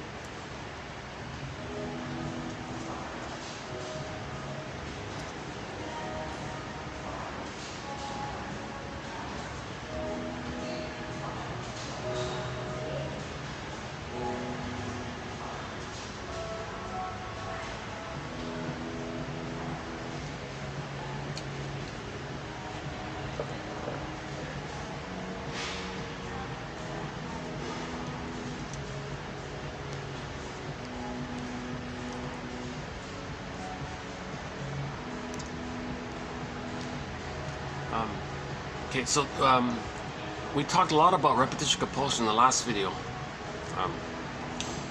but it's always worth trying to get this point across. It all begins with Paul Libby Russell, TQ2119.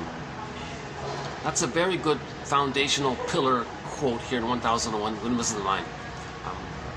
Those quotes from Paul Libby Russell's articles on the topic. I think the main one is 2119. We have others of his as well. First of all, he says, think about repetition compulsion and trauma as synonymous. Just think of them as synonymous. We're repeating because of the trauma. We're repeating with the fantasy that somehow we can magically undo it, get a better past, change the past, get the love that we need in the past. We're repeating it, still thinking we're in the past, waiting for that love outcome. But in the present, nobody is the breast mother in the past, but we don't know that emotionally. It's this compulsion to heal the past. We're trying to undo the past, try to get the proper love outcome for the past. So there's a distortion in our perception, in our feelings. So so we're not making sense. Kristen Wilson puts it this way: when we lose the golden ball, that's pain. Then it's numbed over with endorphins, the mercy one. That's the swoon thing, right? Dream walking, sleepwalking through life thing. Yeah, and dream walking. Yeah, why not? Kind of. So he doesn't know his sense of self. He doesn't really feel connected and alive to his sense of self. So metaphorically, she says, we feel disconnected to ourselves. So her line is, if you're not in your body, again, Karen Horney says, we live to the extent that we feel. If you don't have our feelings, that's from there, right? So if you don't have your feelings, you don't really feel. I feel, therefore I am. So if you don't have your feelings, you don't have your amness. Your feeling self and your ontological self are linked like that. Okay, the image for this is the white bear King Valamon. The princess was on the field. At a distance, she sees a polar bear, kind of just in a happy mood, rolling around or something, playing with the golden reef. A polar bear has a golden, this glittering, all gold reef or something. The princess is very drawn to this whole thing. She approaches the bear and says, "Hey bear, hey, give me that reef. I like it. Hand it over." The bear makes it clear, well, we're sort of a package deal here. And the story goes from there. So the bear is a symbol for an embodiment, like your body, right? And the golden, if you have your body, then the feelings come from the body. I feel that for M. You can't have the golden reef without your body. You need your body to feel, obviously, right? So that's sort of a symbol in that area. And there are other sort of similar links between feelings and a sense of self. For example, in the Odyssey, when he gets back to Ithaca, okay, we live in a psychic house called the Soul Castle. In that story, it's called Ithaca. Then, a little delay there, then his feelings came back. He was reunited with his feelings, Penelope. He had it, and he lost it, and he came back, right? So Penelope is the feelings, Ithaca is the home, inner home, soul castle, inner home, embodiment, then the feelings are there. Penelope is not like some separate character, some kind of outer story. The whole Odyssey is like one long dream. Every character is aspects of ourselves. It's like one long dream. It's a soul story. Nothing to do with outer things. Yes, the storytellers may have been inspired to pick things, but they're trying to create a psychology story, not caring too much about the details of, you know, where that took place, or it might be interesting as well, but. Okay, that SkyTrain has a huge ad on it for I'm surprised they're selling wristwatches. Do people still use wristwatches?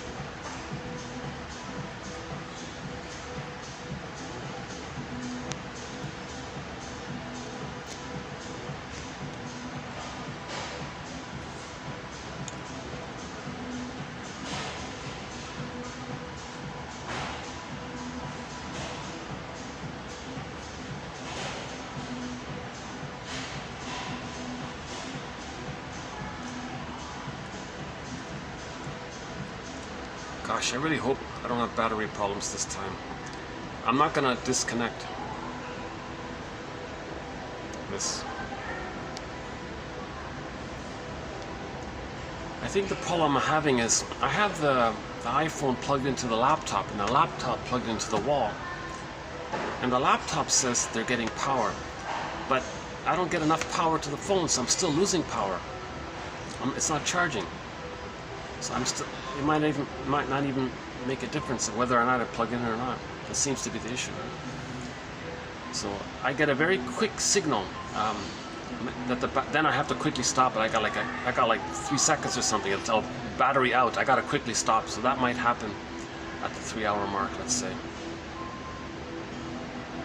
That's why I lost several videos recently. I lost 2 good videos over this battery issue.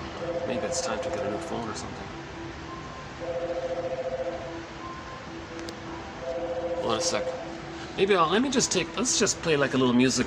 Let's finish the song Rise. Yeah, okay. Let's just play the rest of the Rise song here.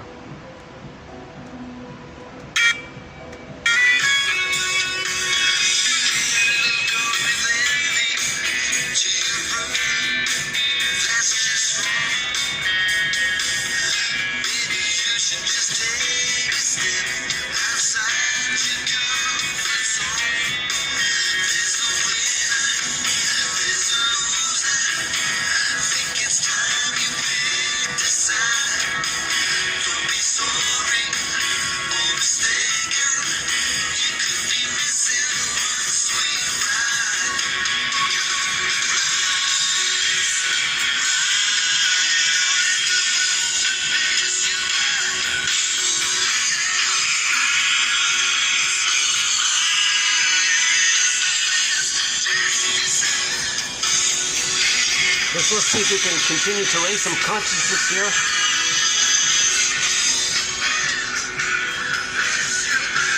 He says, step outside your comfort zone. Yeah, so learning these quotes is a little bit like that, right?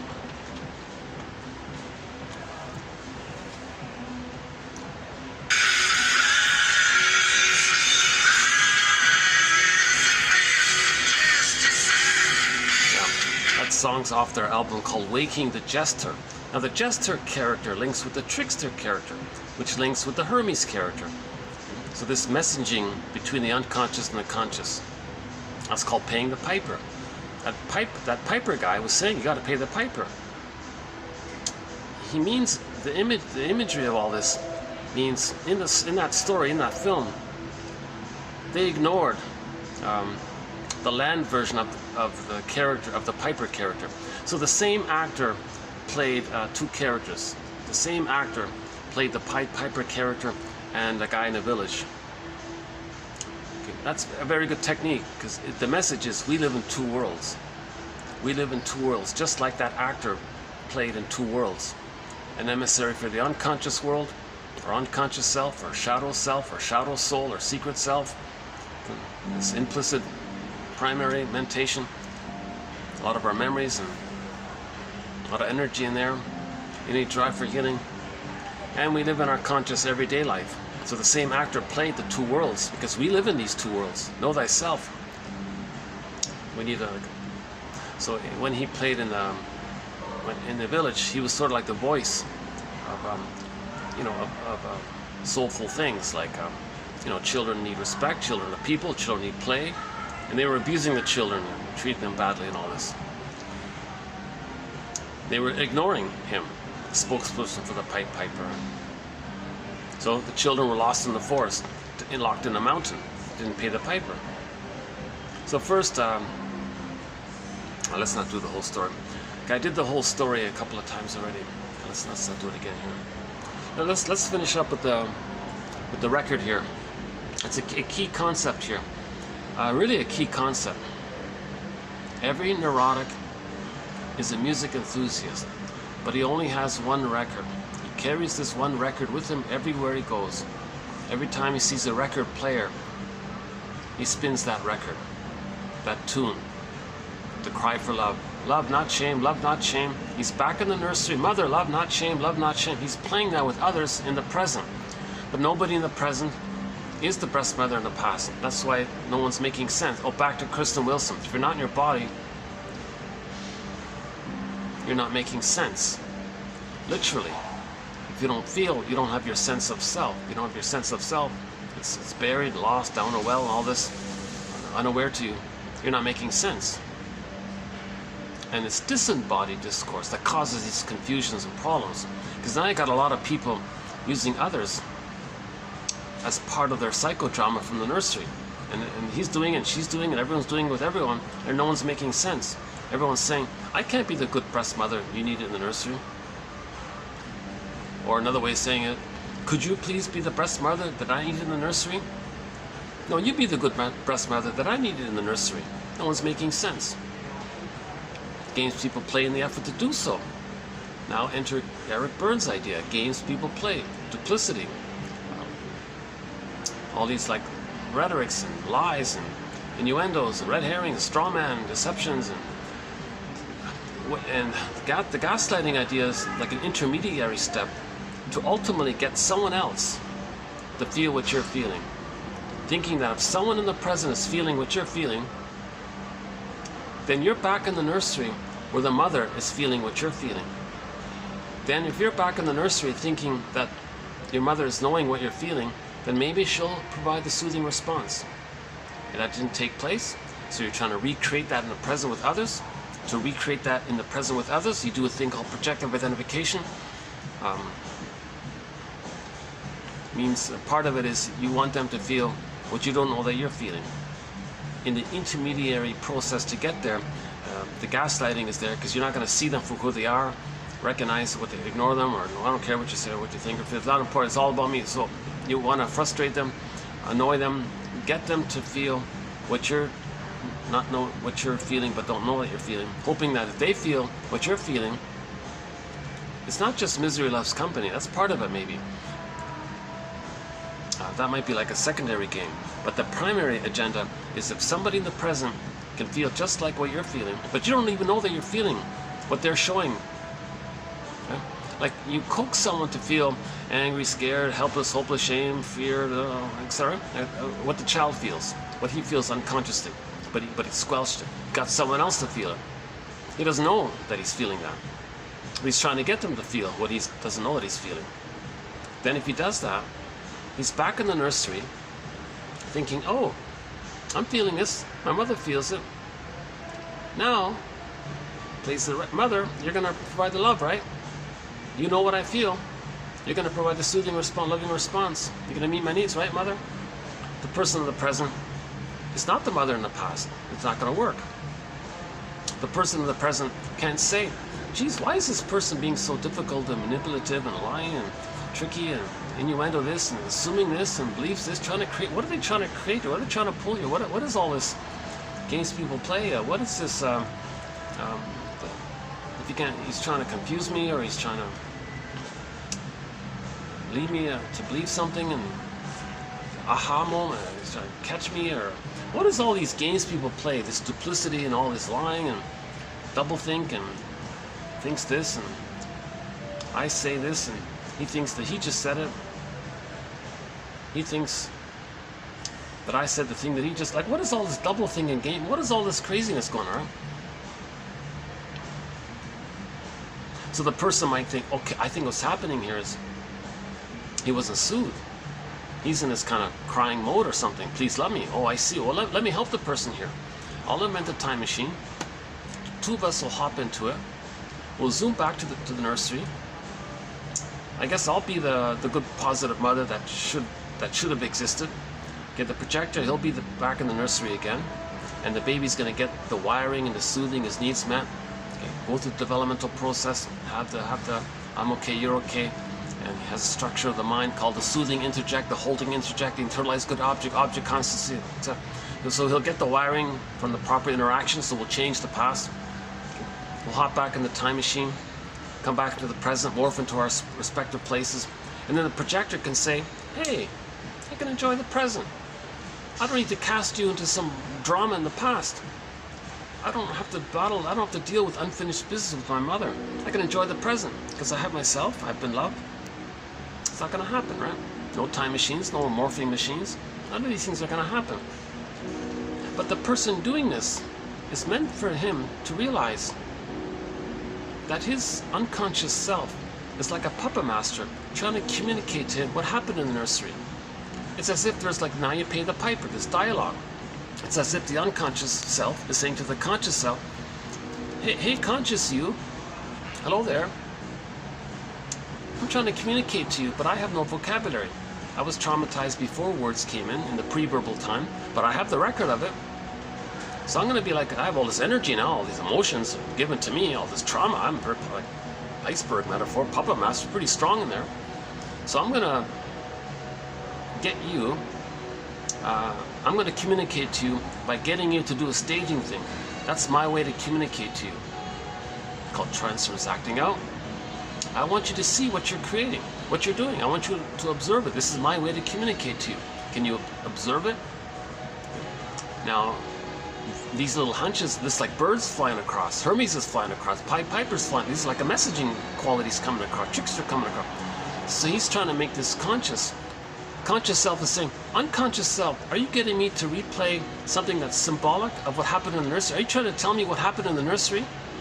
That I'm treating others the way my mother treated me? Now, in a more benign case scenario, sometimes people goad people to reject them the way their mother rejected them, because that's on the record, mother rejected them. It takes two forms. The more disturbed one is identification with the aggressor, where in the present they act like the mother, shaming others to replay the mother shamed him. In a more benign one, post 18 months, it's direct, where they just goad others to reject them. They don't hurt others, they just get others to reject them. Hey, Puppet Master, are you trying to tell me what's on my record? That I have this record? Are you trying to tell me I'm like replaying this again and again with the hope that somehow I didn't get the love that I needed, and that's why we're repeating it? You're wanting me to be conscious of it so that I can now have some awareness of what's going on? That's right. I see. So the greatest hurt of all, mother failed me. That's right. The truth will upset you free. That's right. So what do I do, Puppet Master? Well, understand. Why did your mother not meet your needs? What happened? Be a detective. Maybe your mother has a record. Maybe your mother had to try to meet her needs using a baby. That'll do it. Maybe the bond was broken at the birth. That'll do it. Maybe we're home with traumacus. She's traumatized too. So we go on this. So Papa Master, oh come on, conscious you. Get a psychobiography of your parents. Which insecure attachment style did they develop? The more the stinger type or the clinger type? What record are they playing?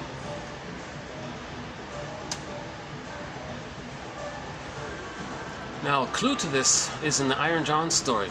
The golden ball is locked in a cage. The protagonist learns that he needs to find the key, and that the key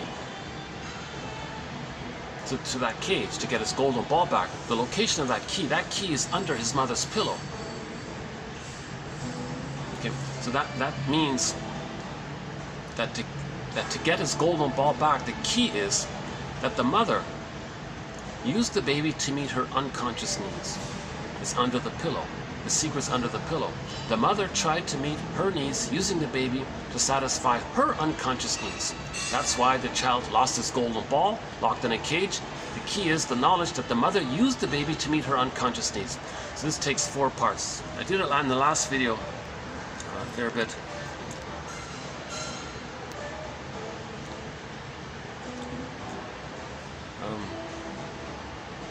Let me just do an abbreviated version of it. Here's a tough one. A lot of people don't like the idea that the mother failed the baby, right? Mother didn't mean to do it. We're not blaming her. We're trying to understand what's going on, right? So, 4 case scenarios it seems to be. Mother has the baby. That's a new situation. She's got a record. The mother's spinning a record where she was traumatized, or she was shamed by her mother. New situation. She has a baby. New situation. She's going to spin the record. Now, on that record, mother shamed her. She identified with the aggressor. New situation. She's going to replay how the mother shamed her. So she'll shame herself, but herself is now seen onto the safe substitute other for herself, the baby. So the baby's safe to her, just like the mother was safe to her mother. Her mother shamed her. She's become the shaming mother. She's going to replay the record of shaming herself, but now the baby's going to stand in for her. She's going to replay the record. So she's going to shame her own baby to replay how the mother had shamed her. She's playing that record.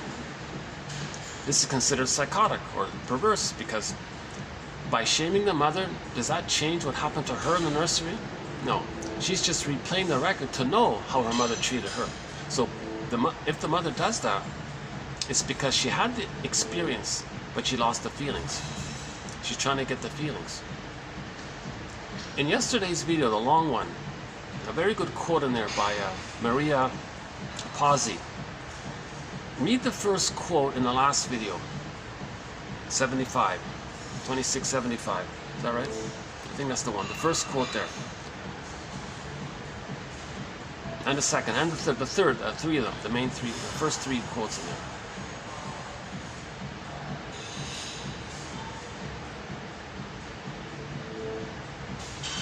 The quote was something about that the child had the experience, it's recorded, but the feelings are gone.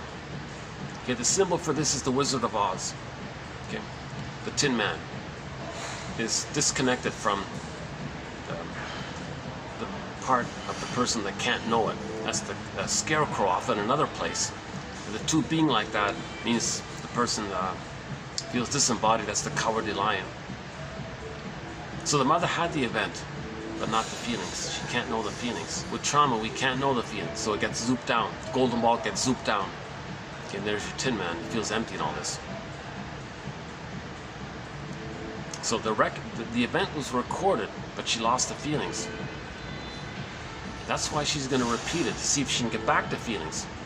So the quote was, if she goes to the therapist and replays it with the therapist, and he brings this whole thing to her attention and then feels the thing with the therapist, gets back her golden ball, then when she has the baby, oh, she could be a mother. She doesn't have to repeat it onto the mother. Repeat it with the therapist, okay? Because he's going to help you be conscious, get your story, then you're going to feel. Now you're going to find and feel. When you get your feelings, you stop repeating. So get your feelings with a friend or a therapist, then you don't do it onto the baby. Because if you don't have your feelings and you have the baby, you're going to still play that record. So on that record, so without the therapist, the mother's going to do the same. She's going to play that record. Mother shamed her. That's a trauma, right? That's on the record. Has the baby. She's going to replay that record because she lost the feelings. When we lose the feelings, we replay the record.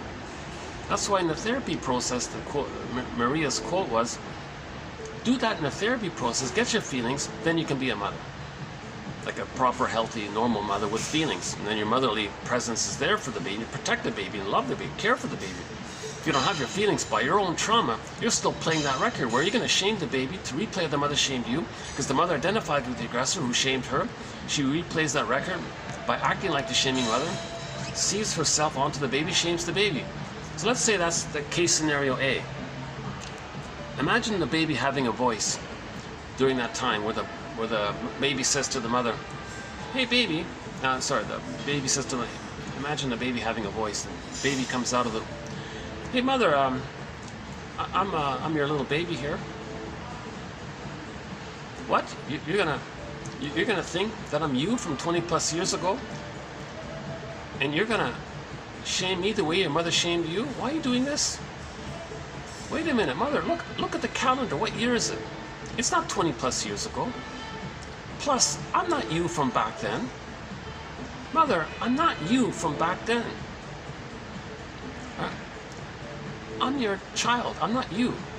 Plus, what year is it? And mother doesn't get it.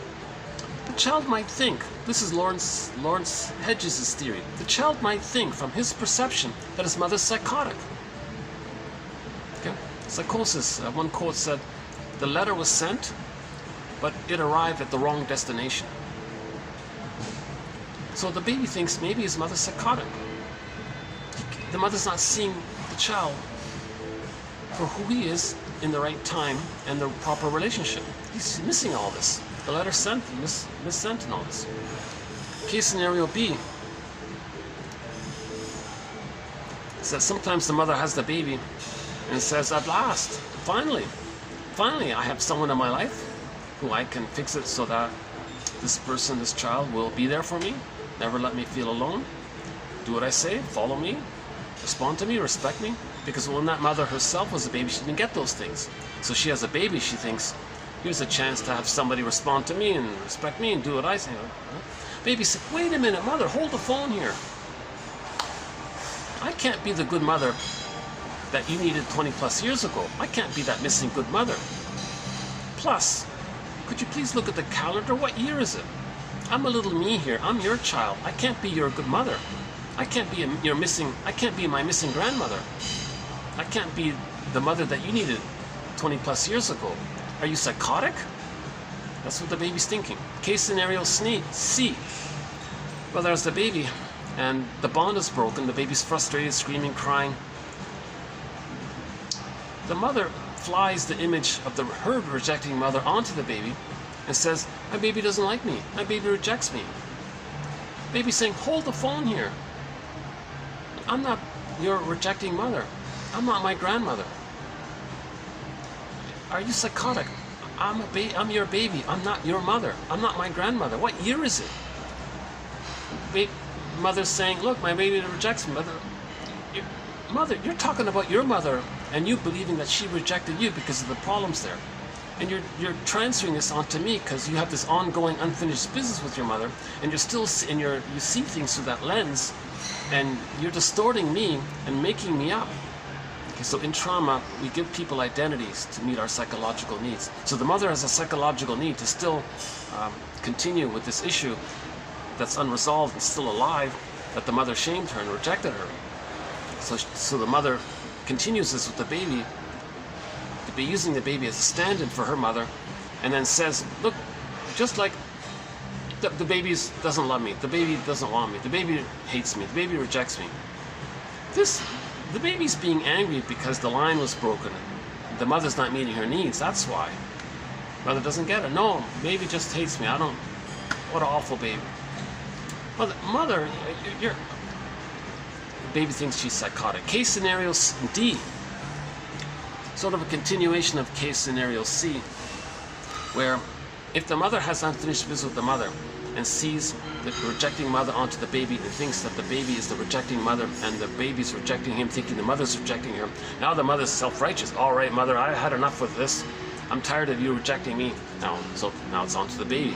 Now I'm going to fight with you, mother. Now he's fighting with the baby. Oh my God, the baby, you first of all think I'm your rejecting mother, and now you're going to punish me and fight with me, thinking I'm her? Oh my God, my mother's psychotic. So the baby thinks the mother's psychotic.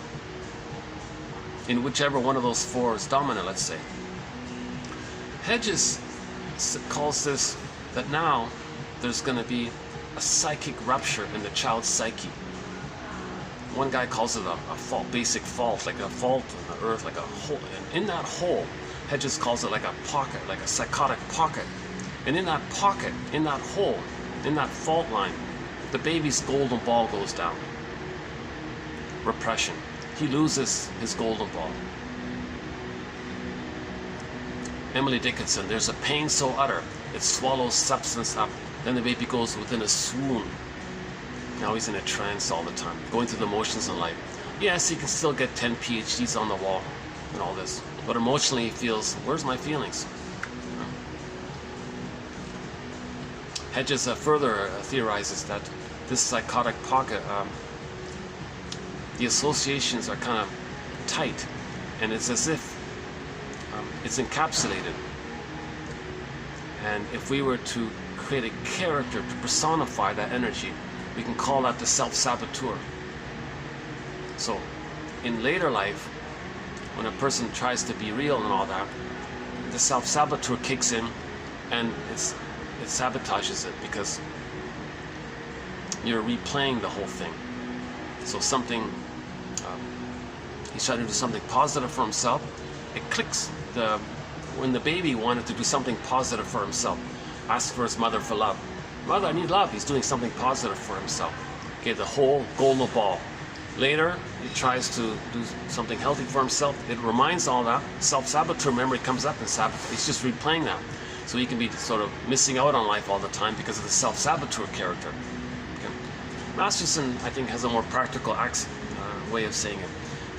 One of his most famous axioms, one of our mentors, James F. Masterson, self-activation triggers abandonment depression, that self-saboteur area, psychotic pocket memory. So abandonment depression, an umbrella term for all of the feelings that a baby might feel dealing with a psychotic mother, a rejecting mother, impinging mother, demanding mother, very impinged upon. Mother's very demanding, very engulfing, very abandoning. Oh my God, babies, he feels the furies, he feels enraged and shamed and all this. That's why when Miss Core gets pulled down into the underworld, the backdrop is the fiery scenes of the hell and the inferno. Okay, that's a symbol for shame. Now rage and shame are kind of linked. So the baby's shamed, there's the fiery, and he's enraged, the fiery. So all this fiery imagery means the baby feels shamed by the mother and he's enraged as well. So the abandonment depression includes shame, rage, helpless, hopeless, powerless, scared, terrified, all these feelings, right? So in present life, if a person does something real for themselves, it's going to trigger that abandonment depression. Now, in general, whenever we feel massive anxiety, we use some kind of defense mechanism. So the person might, blame somebody for something, or binge eat, or do something to soothe, or temporarily distract you, or make up a lie, or blame someone. All these defense mechanisms out there. I think Susan, what's her name, Anderson, listed 200 of them. Laughlin lists a whole bunch of them in his book called Mental Mechanisms. There's a little thin book called 101 Defenses by Jerome Blackman. That's okay. The Wisdom of the Ego has a few of them in there. George Valiant, is that right? Valiant or something. Or our 1001 Wounds of the Mind. I think that's personally, I think that's the best resource. Because I think I've managed to pluck out the best, clearest definitions of defense mechanisms. So for example, in the search engine, just type in rationalization, let's say. What are the defense mechanisms?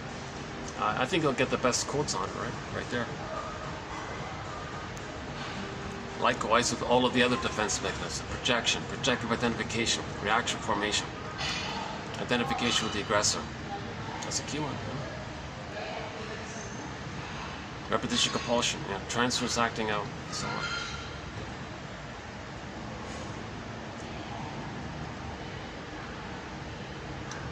Yeah, the grandiosity's there. Negative magic gesture, positive magic gesture. The double think one is in there. The negative OCD one is in there. And of course, all of the personality patterns that spring forth between birth and 3, where the fixation takes place along that developmental continuum. So if the fixation or the stunted emotional growth takes place before 4 to 5 months, as mentioned before, it's one of those more disturbed patterns, the bully pattern, Iago pattern. Iago, he's the envy-based one. Mother hated all of his goodness. He identifies with that. To stay safe with the envy breast, he's got to hate goodness. To stay safe with the mother who hated his goodness. So he always hates goodness, and that's his safety. That's the Iago pattern. So mother destroyed his goodness, so he wants to see goodness damaged to reenact how the mother destroyed his goodness. So he's replaying, and that's a very disturbed one. A lot of the thinking is considered perverse thinking in the Stinger personality categories. Narcissism, of course, is part of that as well. The main emotions I mentioned before. Empathy, quote-unquote, the more human side of being human. They give up, they don't bother with the humanness anymore. They hate all the humans. They hate the feeling stuff. They hate affection, tenderness, trust. They hate all that stuff. Don't be such a fill in the blank. And they got a whole massive dictionary of insult, put-down terms to reinforce their grandiosity. Cynicism inflates their grandiosity because that's their identity. The search for the glory image of them being a little god. The cynicism put others down. They put someone up. Others are no good. They're no good self. So it's split. They're no good self. Others are all no good, and they're all good. It's splitting like that. Plus, all these quote-unquote barbaric attitudes. In the Stinger personality patterns, when the baby was nursing, he had a basic need. It didn't get met. He got scared. Then he got enraged. He got more enraged. He ended up with the fantasy that he can control the breast, possess the breast, devour the breast. His unmet need turned into oral greed while he's enraged. Too much excitation for his system. Defense mechanism known as projection. He projects his rage and oral greed onto the concept of the mother and says the mother's an enraged, hungry wolf, or a monster that wants to eat him, like the Cyclops in the Odyssey, or the Hansel and Gretel witch, or in any myth or fairy tale, there's any kind of dangerous, frightening, scary character that wants to hurt the person. That's just a symbol that the baby was enraged and had oral greed and wants to gobble in. That's all it means. That's all it means.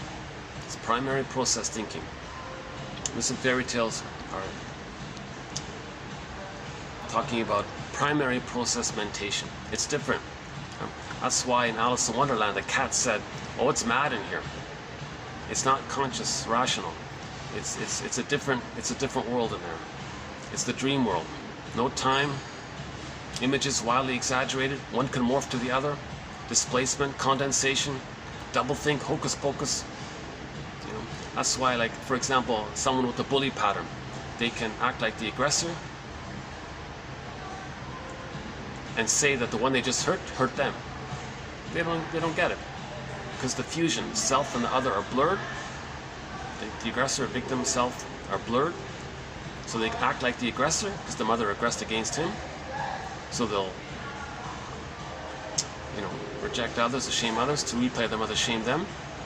They're going to be reminded of how they felt with her to account for that pain. They fly the boogeyman image onto the victim and say, "Oh, the victim is so dangerous." Now, plus, they want to create an excuse to be angry at somebody, so they want to coax someone to be angry. It's called scapegoating. To have an excuse and make some rationalization, make some fake lie, to have a chance to be angry at them, because all they have at the console is anger at the moment. The main emotion, the main driving emotion is anger. Why? Because sadness is frozen up ice mountain. You can't mourn. To mourn, we got to get sadness back. To get sadness back, first we got to prepare the floor. How do we get the floor? We got to separate from the mother. How do you separate from the mother? Understand her, forgive her, recognize her true situation. That's called honoring your parents. You want to grow up, you got to honor your parents. Honor your parents the way Barry Redekop describes it in his book Hidden in Plain Sight, Understanding Your Puzzling Emotions, the sequel to his earlier book, Forgive Your Parents, Heal Yourself. So we can begin with Bruce Springsteen, Toronto, YouTube, Independence Day. Listen to the intro he gives to that song. Rosanna Deerchild, quote, "The more I learned of my mother's story, the more of a person she became to me." So in other words, see your parents, like Bruce Springsteen says, not just as parents, as people. He says in that clip there, and you're startled to realize your parents is humanity, that they're people. You're startled, like, whoa, that's a revelation there, that they have a psychological self. Hopes and dreams didn't pan out, didn't recognize it. Still some blessings. You don't appreciate it really. They didn't know it all. They couldn't do it all. They were playing their traumatic record. Still some blessings. Got to see some ambivalence, recognition. Okay, so understanding. So we played the Rick Emmett song earlier called "Saved by Love." I changed the lyric. Let's saved by understanding. Understanding and forgiveness are synonymous. Okay, so the recognition, empathy, understanding, forgiveness. Forgive your parents, heal yourself. Then you're getting then you're starting to differentiate. As you're differentiating, you're accepting things. Joy, sadness comes at the console. When sadness is at the console, okay, that's the mourning process. Mourning the good mother that never existed. Mourning the loss of time. Mourning who we could have been. Mourning all this losses we're finally accepting. So sadness is there. Mourning is about remembering, not not saying get over it, forget, oh, past it, forget it. All this contempt for the inner child, our own inner child, that's counterproductive. You're not paying the piper. Then the children get buried even further in the mountain. Now you're feeling more deadened or unalive or whatever. Life, just things get worse. So grief, mourning is more about remembering than forgetting. Hans Lowell said, yes, that's the responsibility. That's the path. That's the healing natural developmental process, to pay the piper, honor the unconscious process of this innate drive for healing where we accept the loss. Robert Bly said to the men in the audience, that was a loss. They were weeping. You got to accept the loss. So mourning is more about remembering than just whisking it away. Magical thing.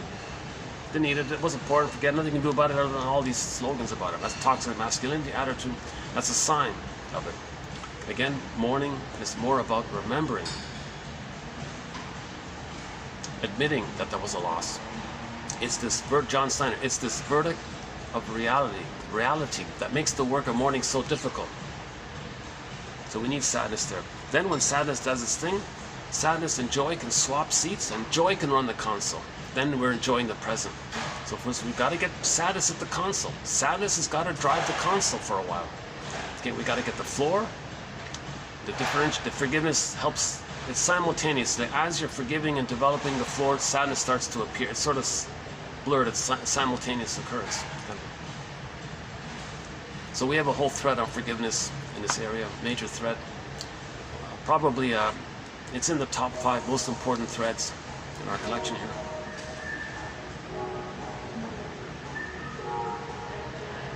Maybe you know, normally I like to walk around, but I've had such issues with my battery lately. I gotta keep an eye on my battery so I don't lose this video as well. Normally I feel better if I can stretch and walk around, and I feel a little better if I can do it, but I'm kind of in it. So in lieu of that, maybe I'll play another song. Let's just take another musical break here. Lay it on the line.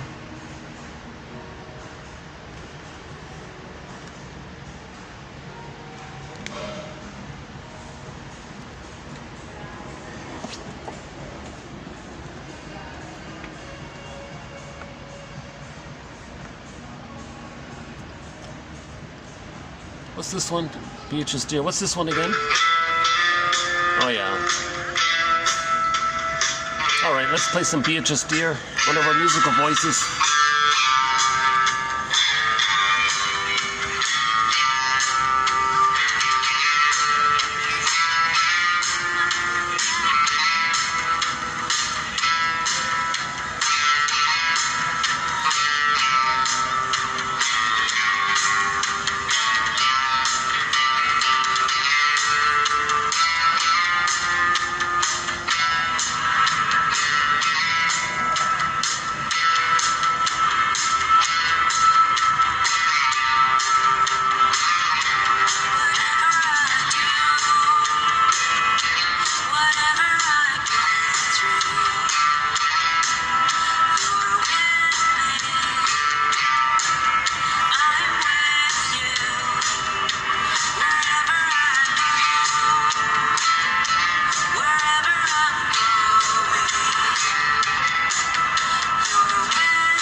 She sings in English, French, and Inuktitut.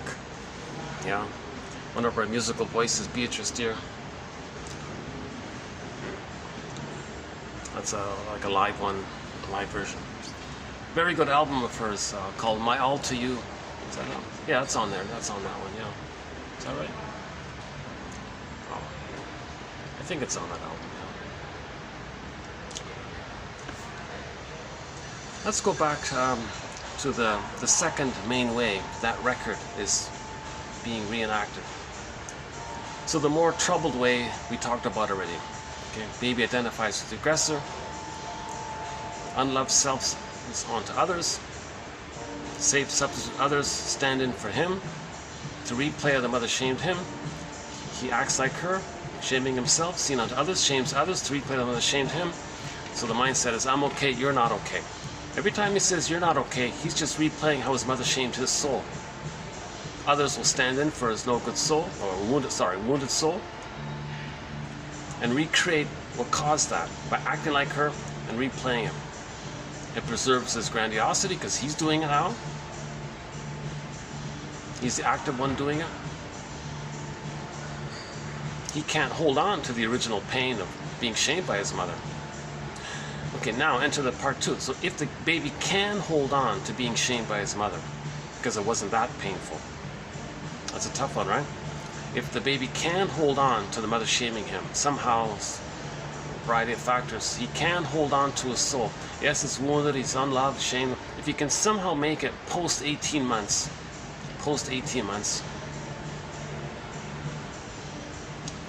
then he maintains the original developmental place of I'm not okay, you're okay. Okay, so what we're talking about here is that in the beginning, babies come out of the uterus, their needs to be met. If the paradise is missing, the child thinks he's defective. Where's my paradise? He's everything, he creates everything, he's in pain. What happened here? What's wrong with him? Something wrong with him? He feels defective. So he concludes he's not okay. That's part A. Part B, baby can't parse out where he begins and ends, where the mother begins and ends.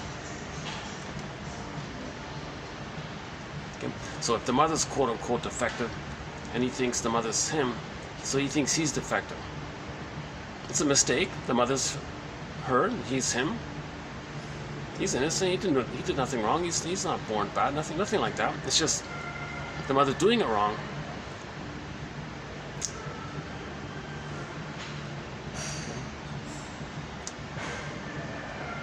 Leads him to feeling all that pain, so he feels defective. He can't say the mother's doing it wrong. She's defective.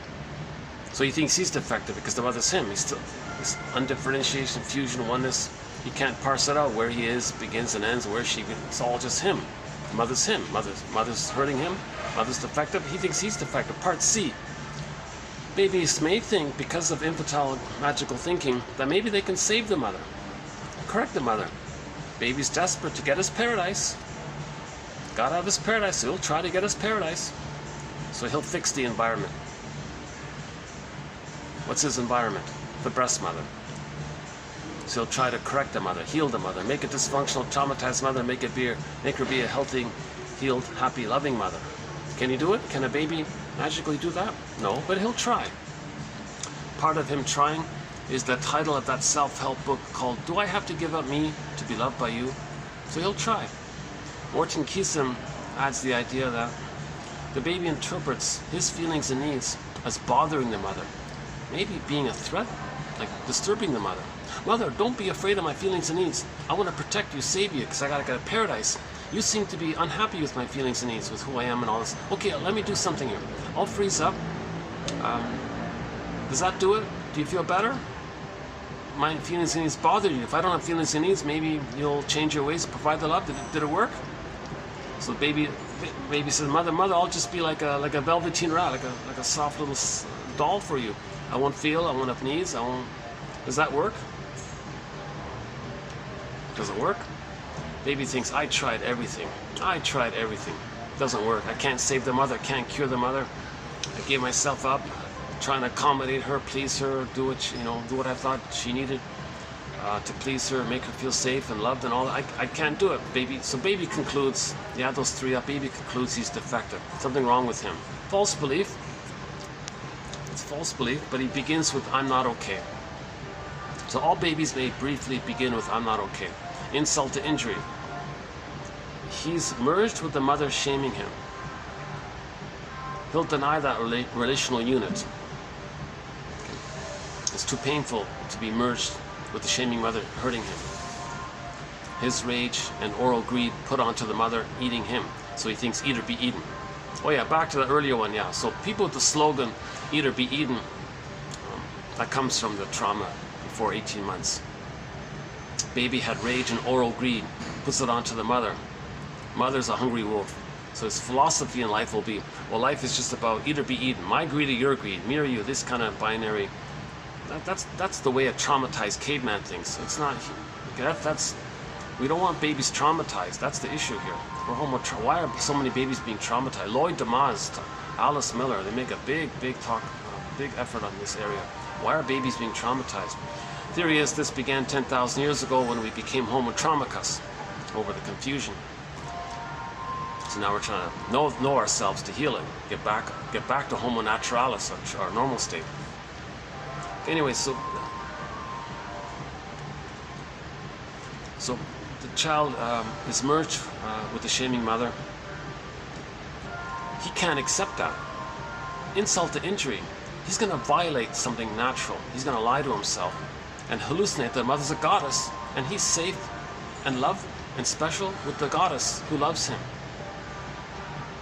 The mother is a separate person now. When he's shamed by the mother, he'll say, that's not my mother, that's someone else. He'll make up a goddess image, no, that's my mother. He keeps it separate. He's got to have paradise somehow. So he'll create this fake paradise to feel safe enough to feed. That's known as the splitting mechanism. The mother's one person who's loving and frustrating. Child can't handle that ambivalence. If she's too misattuned, oh my God, that can't be my mother. I can't accept that reality. There's no way I can admit this, know this, that's my mother. No way. Mother being psychotic, I can't know this. I don't want to know this. There's the scarecrow off in one corner. So he violates something in the process of lying to himself. So that's called unconscious guilt, because he's doing something that's against his nature's system or something. So he thinks the mother's a goddess. He had to do it, but he feels kind of guilty at the same time. So now he feels like he committed some kind of invisible crime, hidden guilt. Enter Franz Kafka's story called The Trial, where the guy is told he's guilty. No one tells him of what. And the whole play is about him feeling guilty, never knowing what.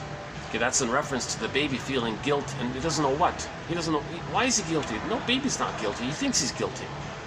Baby is trying to survive, but he's got to feel guilty. So that's called unconscious guilt.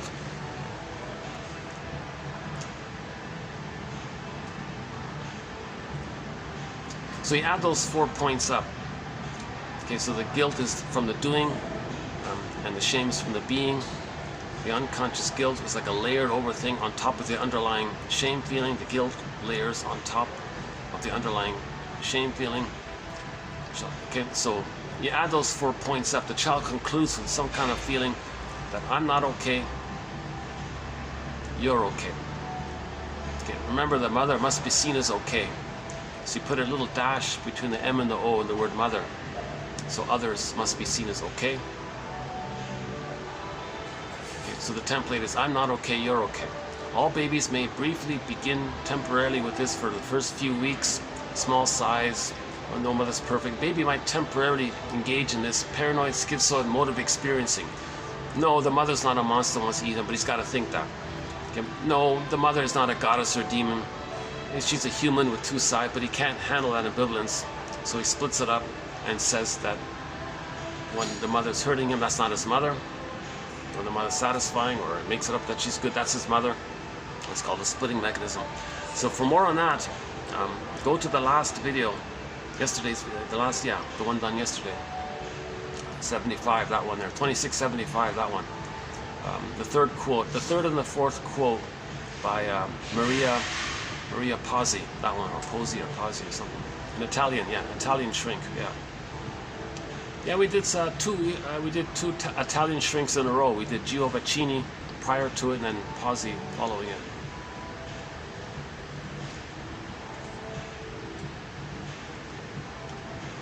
So again, so babies begin with "I'm not okay, you're okay," but in the stinger personality patterns, if the mother doesn't change her ways, and now they call it a strain on the child. Every day, many times a day, miss a tune, malatune, bottle, schedule, doesn't understand the baby, uses the baby to meet her needs. Remember the key under the mother's pillow? If the mother's using the baby to meet her needs, baby should be like a mother for her, a teddy bear for her, a soother for her. Mother sees the baby as rejecting her, now she's against the baby. Or mother's shaming the baby to replay how she had been shamed. So this goes on again and again and again. Finally, at some point, the child gives up. I can't take this anymore, baby thinks. I'll just say that I'll forget about my human feeling area. I'll forget about the feeling area of my true self. Anything to do with feelings and tenderness and trust and all these things. I'll just say others, it belongs to others and it's defective in them. So I don't know that it's defective in me. So he'll take refuge in the grandiose part self. So the child's self-concept, it's considered having two parts, the true self part of the self and the grandiose part self of the self. So the true self part of the self goes on to others, and he takes refuge in that old archaic image of himself being a little god. That's called taking refuge in the grandiose part self, the glorified self, the idealized self, chasing the ego ideal, infantile megalomania, primary narcissism, and other phrases in that area. So Karen Horney calls that the pursuit of glory, meaning in the way Don Juans and the Peer Gynt's and the Playboys search for greed and glory, that kind of searching to be a king and all this. Not caring about others, so on. Still part object relating, make excuses.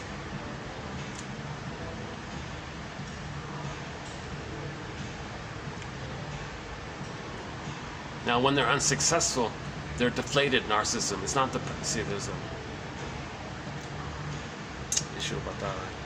So they're manic to avoid the underlying emptiness. So they're going to be very manic in their grandiosity, in their greed, in their envy, in their hate, their injustice collecting, and they'll be masters of creating all sorts of excuses to cloak it all over. So rationalization are these lies that we use to hide the underlying issues. And they want to be masters at this impression management. The one PR slogan is, if you can't dazzle them with your brilliance, baffle them with your bull, she said. Dehl, D-E-H-L, that one. From a college professor talking about rhetoric.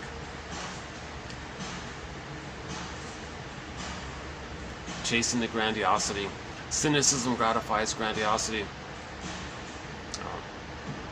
In the bully pattern, in the case of the bully pattern, they may have a very negative OCD to control every micro little thing because they don't want a little loss to trigger the bigger loss because sadness is frozen up ice mountain.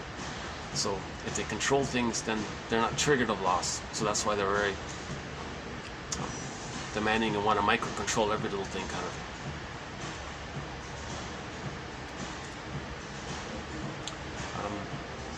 Another very important point by Hans-Jürgen Wirth, 2665, I believe.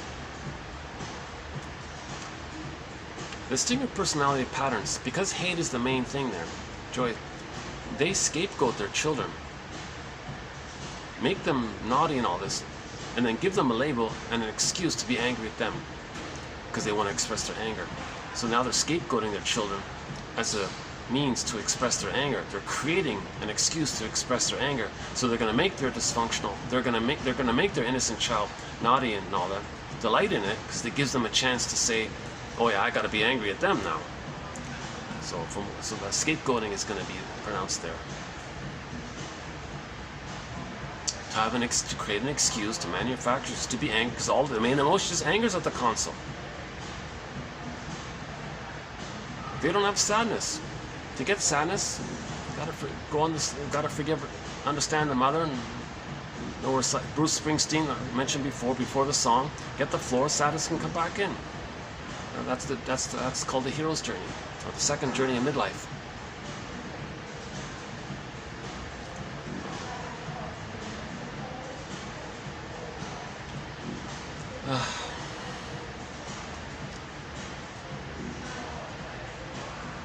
You know, part of my slight fatigue is I did 2 lengthy videos.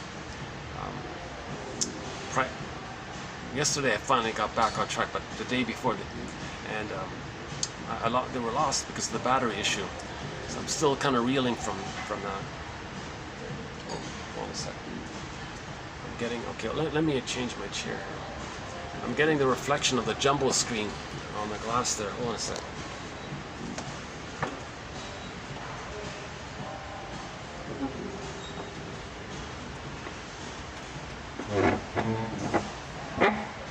Is that better? I don't want to watch some. Oh yeah, psychoanalysis of sports. I was thinking maybe we can at some point do a thread on sports. Yeah.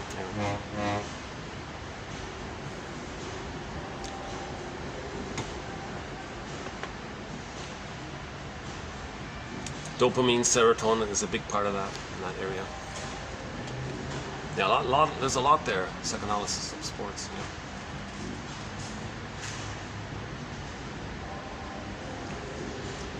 Okay, so in the Stinger personality patterns, they see their humanness, their defective humanness, onto others and hate it because the mother hated them. That's the Stinger personality patterns, right? So because they can't mourn losses, they don't have the psychic structure to mourn losses. They're in this manic effort.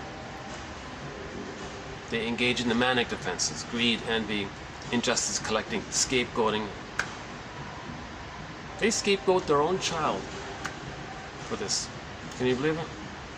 If 2 Stingers get married and a lot of hostility between them, their deal is, well, we'll take turns playing big shot. You can be grandiose, you get a turn. I get a turn being grandiose, you get a turn being grandiose. But anything other than that, what are we going to, like, so they have a scapegoat hunger. Because there's so much hostility, it's not enough just to take turns playing big shot. So they at least one of the children, they're going to covertly make naughty, make them angry, so they can vicariously see that they're expressing their anger. That's part of it. That's part of it. Now when the 2 of them see their children expressing their anger, they create a label for the child, demonize the child or something, and then create an excuse to be angry at the child for that label they create. So all this anger is because the child is part of this system. He's agreeing to be scapegoated, trying to please his parents, accommodate his parents. Children are trying to save the parents. So the parents stay together because they express their anger at the child. He cooperates by being naughty because that keeps the parents together. It's called family systems theory, right? And the other children can be idealized and get all the support and all this. See, that's why you have let's split this. So that's one child is kind of idealized and very successful, you know, materially and all this, and the other child is the. Now, if they don't have any children, they may gang up on some third outside thing, you know, join a hate club or hate fill in the blank or something. There's a huge scapegoat hunger. When 2 Stingers get together, they have a huge scapegoat hunger. To keep them together, they gotta have a third to hate, to not direct it at themselves, kind of thing. So that's dysfunctional. That's a sign of trauma if somebody feels the need to scapegoat someone. Okay, so prejudice is very strong in this area. So that quote I'm referring to now, 3665 by Hans-Jürgen Wirth, W-I-R-T. Just type in W-I-R-T. Read that quote. It's a very good quote. I think hopefully my commentary at that time was sufficient to deliver it. Or if you just read it, you might just click it on your own, I guess.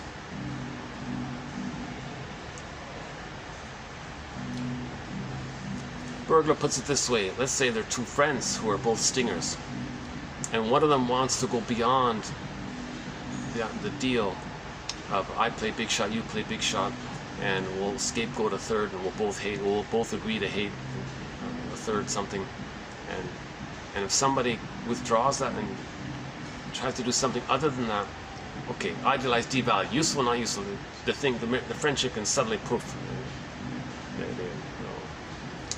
What's it called? Ghosting or give them a cold shoulder suddenly. What happened? Well, you broke the deal. So check out, I think the quote for that is, maybe if you type in Big Shot, maybe it shows up, yeah. About 2 years ago we did that quote from Ellenberger, one of our mentors, Ellenberger. Yeah. We have a lot of great quotes from him.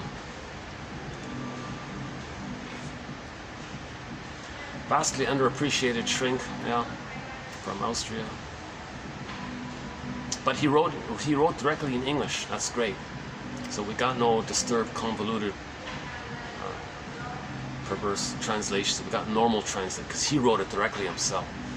So he's got his little theories and things. 24 books, 300 papers, prolific author. If you fill in the blank, chances are he wrote about it. The psychology of. He's got a book on money, fashion, humor, self-defeating behavior, the inner critic. Oh boy. Writing. So on.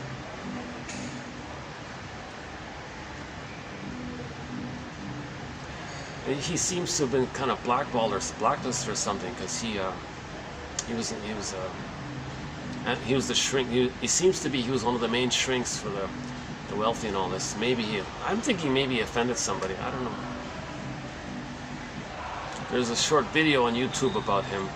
They don't explain his theory very clearly, but it does introduce the existence of the man. He was a household name back then in the 50s. And his articles appeared in all the popular magazines. And his books were widely read. People flew around, lined up to see the guy. He was like, I guess he was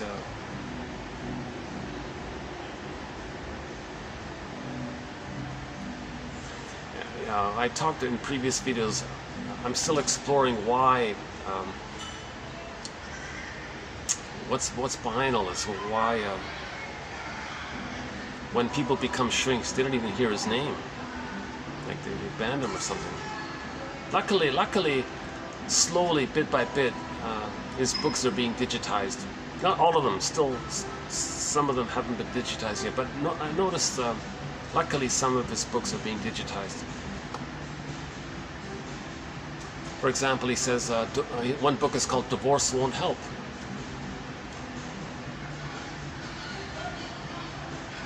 Do you think that leaving your partner? He says, if you leave your partner, your inner conflicts will faithfully follow you into the next marriage. So why? Just heal your inner conflicts and you save your marriage. So divorce won't help. So he's very positive and realistic about things. He's very positive. He's helpful. He's got a positive tone. He's one of our mentors. Yeah, one of our mentors.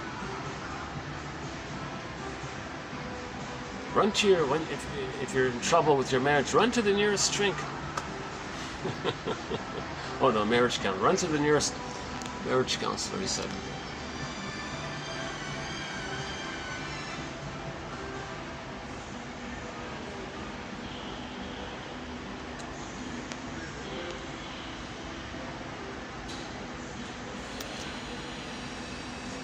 He's got a challenging theory about called the libidinalization of pain. When the baby gets some pleasure identifying with the mother, but the mother's hurting him. How do you arrange that? What do you call that? His term for it is psychic masochism. But he'll be the aggressor, but he's still in that painful bond with the mom. He's married to mom, it's painful. But he's got to make it quote-unquote pleasurable through these trickeries and mental tricks. And then he'll blame, he'll create excuses if things don't work for him or something. Okay, let's go back to that record. So I think we talked a fair bit about distinctive personality patterns. That all babies begin with, I'm not okay. you're okay. But in the stinger personality patterns, they project their soul onto others and say others are not okay. Identify with the archaic babyhood uterus. I'm a god. Identify with that. Identify with the aggressor. By doing so, that fuels the grandiosity. It's addictive, they said. Narcissus flower gives people an illusion. And someone said all this negativity is addictive. I don't know the brain chemistry, but it's addictive, they said. People are addicted to this because the Schadenfreude is the pain relief, attachment to the mother, feeling safe, one up over others. You're feeling what the mother felt when she used the baby. So the prototype must be that the mother got some kind of pleasure shaming the baby, using the baby. She got some kind of comfort by this. Baby's a little god, mother's a bigger god. He acts like the bigger god now. So he gets like a lot of pleasurable power the way the mother got some pleasure. So the little baby's brain is getting the pleasure that the mother got somehow. So he's addicted with this big, I don't know, high level of serotonin by doing this or something. Mother must have got some kind of serotonin by shaming the baby.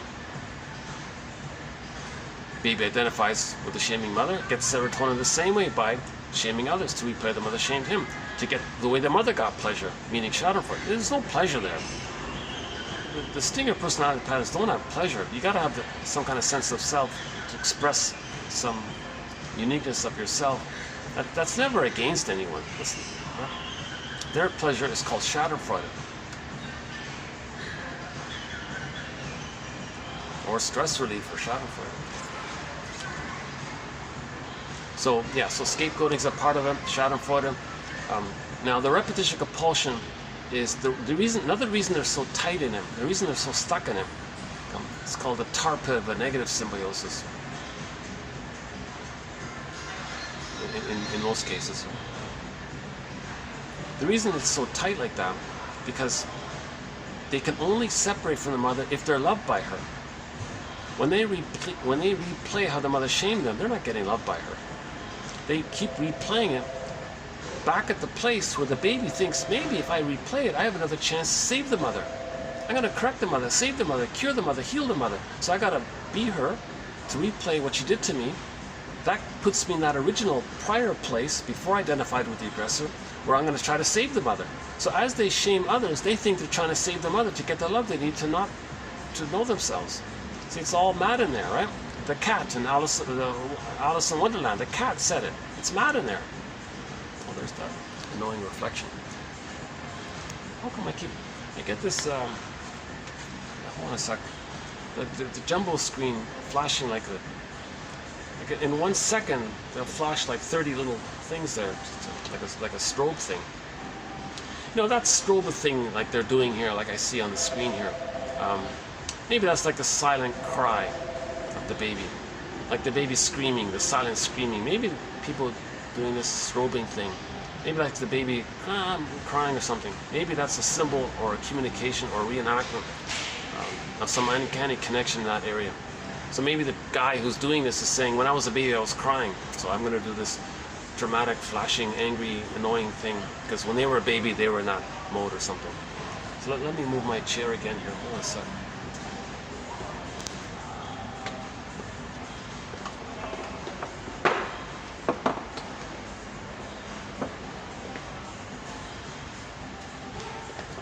Does that work?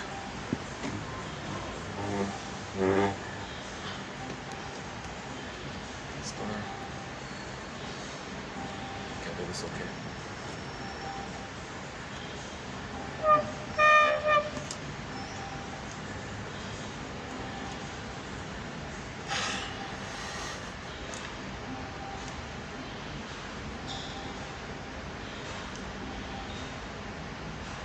My delivery has a ways to go still, yeah. My anxiety shows in these videos.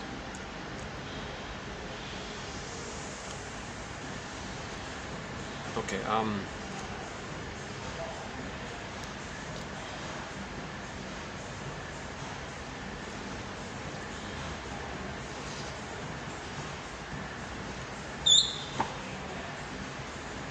just thinking about the battery. I hope it's not gonna conk out on me here. I got like a 3-second window if I get the pop-up message that the battery's gonna fail. So let me save this video.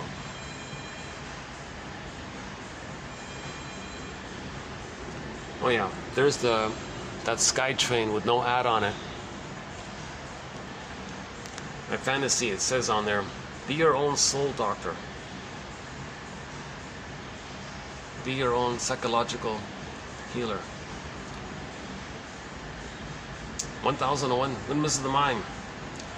And then the website, buymeacoffee.com/psychoanalysis.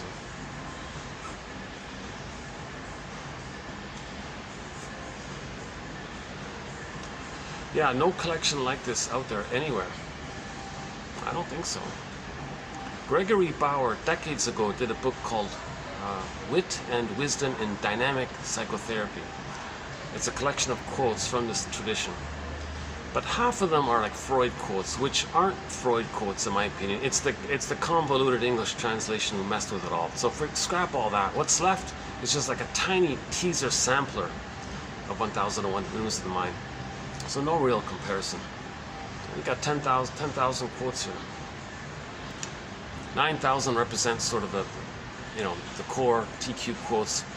Another 1,000 are sort of honorable mention quotes. It might be 2,000 actually, honorable mention quotes. Okay, I want to finish up this point about the record. And then we'll read the quotes. If the child gets enough love to not identify with the aggressor and see his no goodness onto others, if he can still hold on to the original developmental place, so he's still on track, let's say.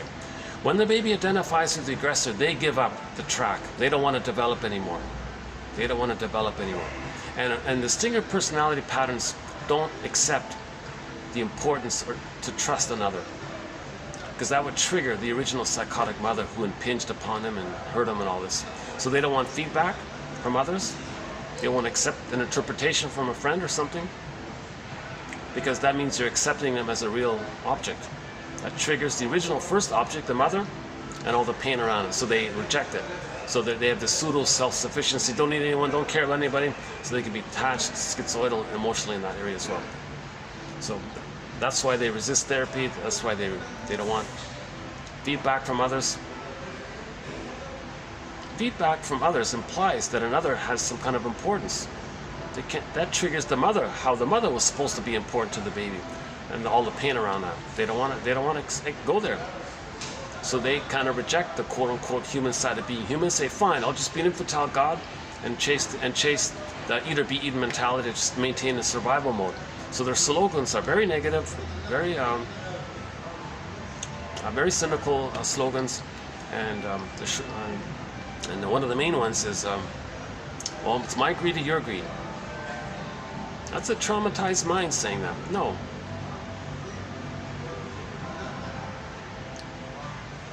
But their experience was they were enraged and oral greed. Put that onto the mother, saw the mother's a hungry wolf. Well, it's either be the wolf who eats or be eaten by the wolf. They just think of that kind of primal, confused amygdala, traumatized amygdala. Babies aren't supposed to be traumatized. It's going to lead to these disturbed kind of traumatized thinking. I don't even think the caveman thought that. Maybe the caveman didn't even think. So this started 10,000 years ago. Huh? Oh no. The caveman is after 10,000 years, huh? Yeah, so they would have it too. Oh yeah, they would have it too.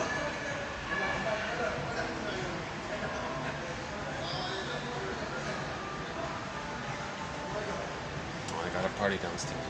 I got used to the quiet. Now there's a group down below me here. That's okay.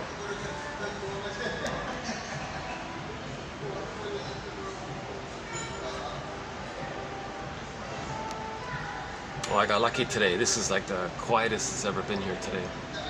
The rain midweek, mid-afternoon, yeah.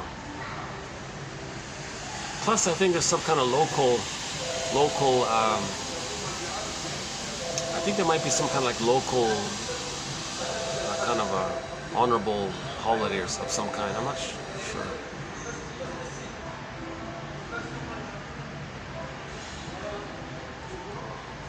Yeah, so I think some shops are working today.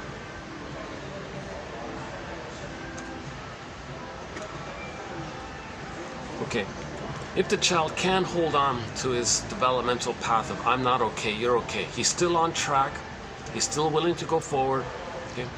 He's still holding on to the human development. Stingers give up on it. They hate all that. They hate trust, feelings, care, empathy. They forget all that. They don't want to grow up. They want to stay infantile gods. If they become short sellers, that's a problem, right? Because they're going to replay onto the planet what happened in the nursery to ultimately see that they're treating others the way their mother treated them. So it's as if the mother short-sold the baby becomes a short seller. Short selling, I think it means you profit off the damaging of something good. You see something good, and if you damage it, you get a profit. I think they call that short selling. So we do the 42 ways. This little thing I just mentioned can be seen outwardly. That's a huge topic. Takes at least 1 good hour, maybe an hour and a half to 2 hours to go through the 42 ways. How we can see the repetition compulsion from the stinger point of view, collectively in its summed up version outwardly. Baby got poverty. Mother gave him emotional poverty. Identify with the aggressor. Symbolization. Give others poverty to communicate and do how the mother gave them poverty. Them giving others poverty keeps them safe with the mother who gave them emotional poverty. So the physical outer poverty symbolizes their emotional poverty. This whole mother pillaged their soul. They pillaged, and we do the whole 42. That's a huge topic there. It's very, very speculative.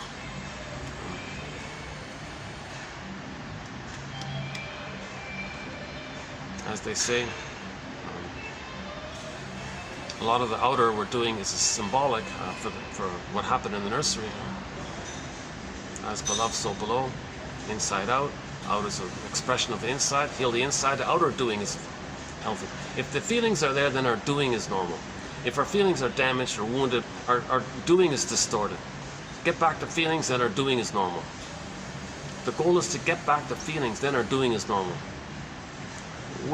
Marion Woodman says, the author of the book Addiction to Perfection, that one, she said that the so-called distorted or toxic masculine behavior in any person comes from the wounded feminine, meaning joy and sadness or zooped up ice mountain. That's the wounded feminine.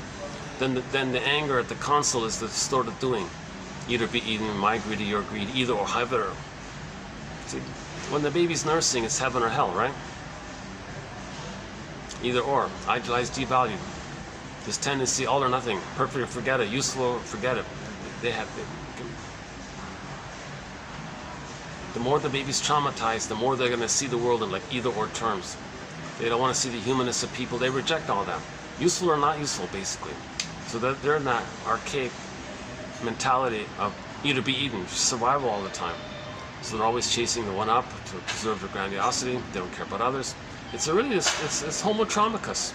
We're homotraumica. Luckily, not everybody's in a stinger cattle. That'd be a real mess, right?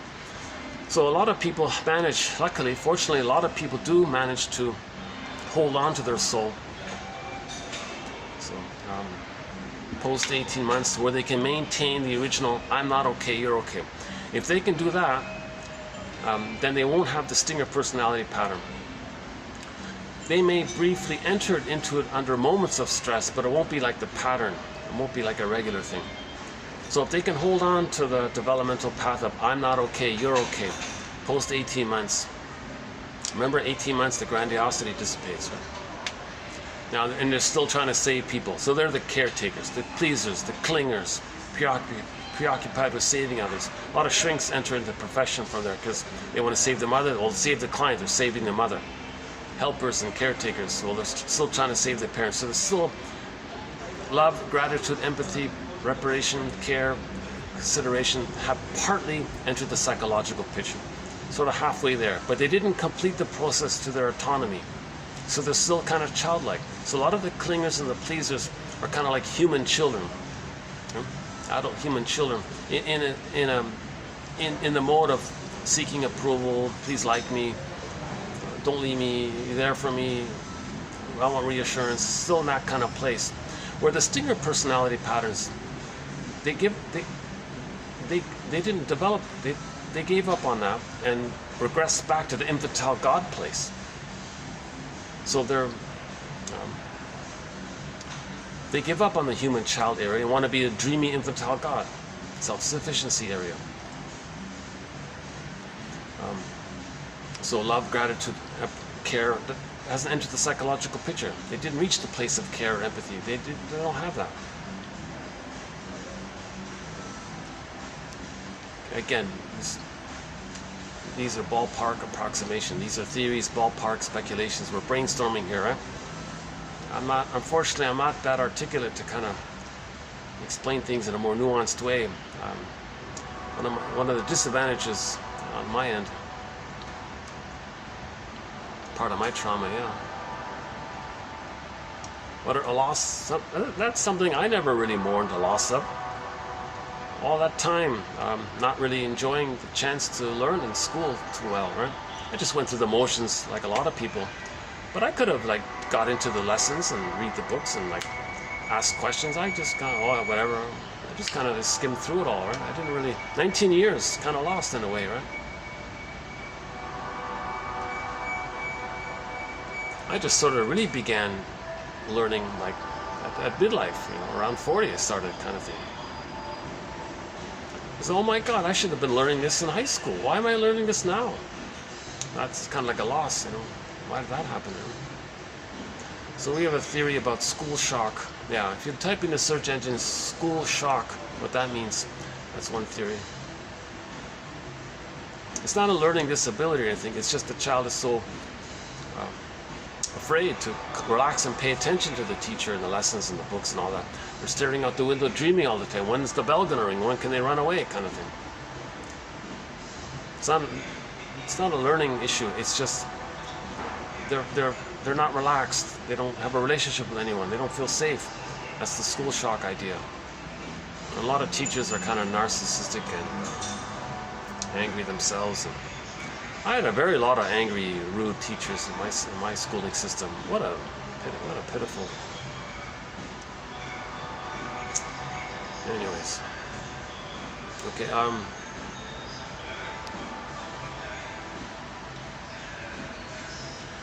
I once said it's sort of a criteria to be qualified as a teacher. You got to have the narcissistic personality pattern to maintain the one-up and the controlling issue and all this. I don't know. So they don't really care about the students. They're just there for the grandiosity and the supply. Look at me and do what I say. A lot of kids are dreaming. They're blanking out. There's no connection here. No real connection. No safety. No learning. A lot of the ability to learn is when you feel safe and you can play and learn. And play, you learn when you play, but you don't feel safe. You can't really relax and play if you don't have connection with the teacher or something. These kinds of things. Now, if you have a very safe home life and all that, it can maybe transfer over. You can learn that way, I guess. But if your home life is a little dysfunctional and you go into like an angry, hostile school environment, it's going to be hard to learn, right? Okay, so the child, let's say the child can hold on to his soul of I'm not okay, you're okay. He'll end up, but he doesn't graduate to the 36-month place of I'm okay, you're okay.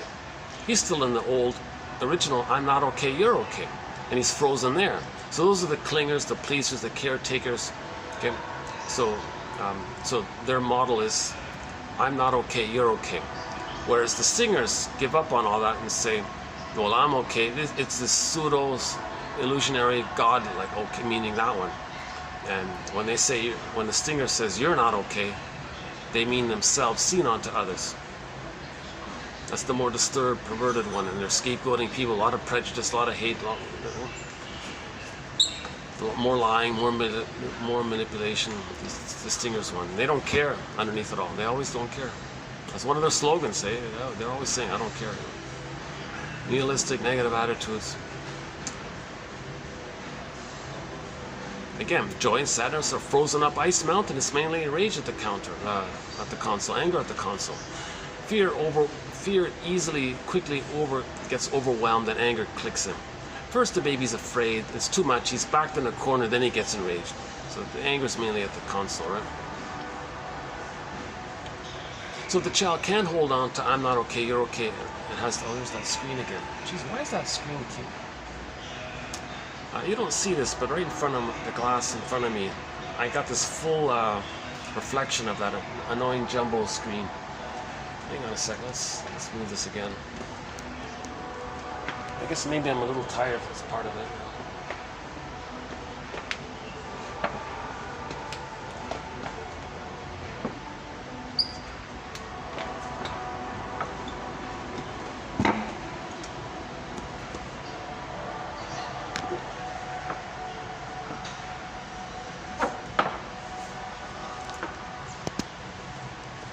Maybe I can do it this way a bit.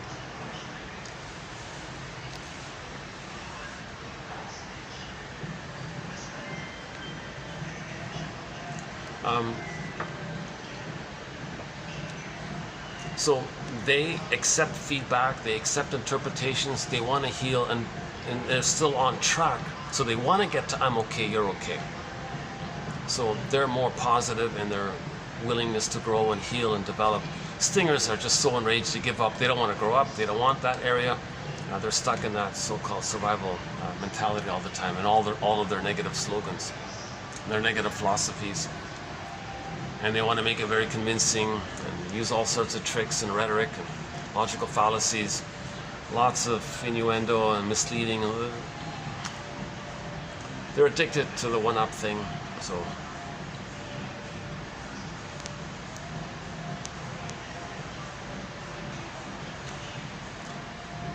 because the baby had a kind, I don't want to call it that the baby was addicted, but the baby had a kind of blissful feeling.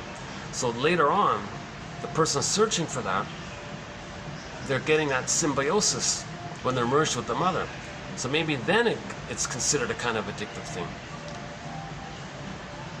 It's similar to emotional eating. If the baby doesn't get tenderness and affection from the mother, he may be an emotional eater, always dependent on eating sweets and cookies and things. That doesn't mean the baby was addicted to mother's kindness. See, I don't think so, right? But if mother's kindness was missing, he may be addicted to cookies, kind of thing, right?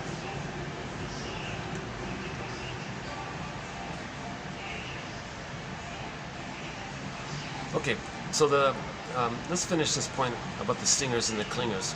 So the clingers are a little further along, but they look more childlike, they look more emotional, they look more histrionic maybe. They always want approval and please like me kind of thing. They may be the yes man or the pleasers or something. Some of these, yeah, maybe in the it's funny about the hospitality industry, it seems to be kind of split. You'd think it'd be mostly the caretakers and the pleasers. That's not the case. You'll find a lot of stingers in the hospitality industry as well. Okay, never mind. It's probably equal in all professions, I guess. No, but the short selling area, it's got to be a stinger area. The clingers won't make it in the eat or be eaten world, dog eat dog, right? They won't make it in there because they got feelings, they got empathy, they care. You got to be a stinger who doesn't care to do the short selling, to destroy the planet for a quick buck. You got to be in the stinger category, right? So, yeah, it took billions of years to get our delicious food. What, in 5 decades? In a mere 50 years?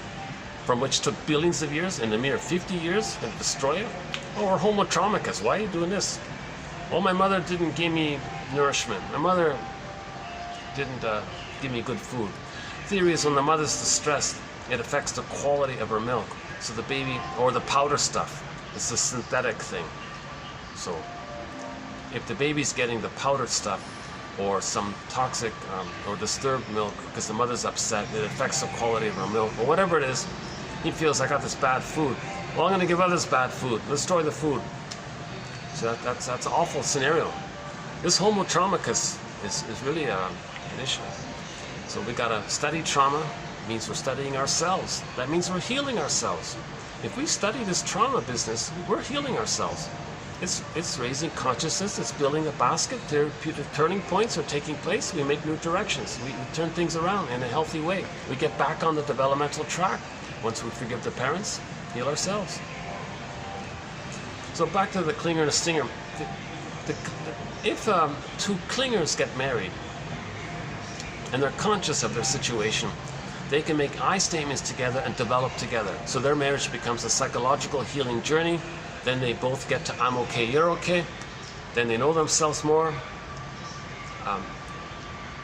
Then their marriages become like fine wine. So they're on the right track, because ultimately the marriage becomes like fine wine, double happiness. In a healthy marriage, either like from the love original or earned by healing. Neither partner is trying to change the other one, wanting them to be the good breast from the nursery, because they forgave the mother, so they're okay now. They can enjoy the present, and each person expresses their real self. They share it. It's double happiness. She gets double happiness. He gets double. It's like quadruple happiness now. Like they're very happy. It's fine wine, getting better and better. They can easily make I statements. If two clingers get married and they're not conscious, they're going to argue and say, you support my individuality. No, you support my individuality. You be the good parent that I need. No, you be the good parent that I need. So there may be kind of a quarreling there. So that might fail, right? If the clinger marries the stinger, there's a very painful collusion taking place. The clinger says, I'm not okay, you're okay.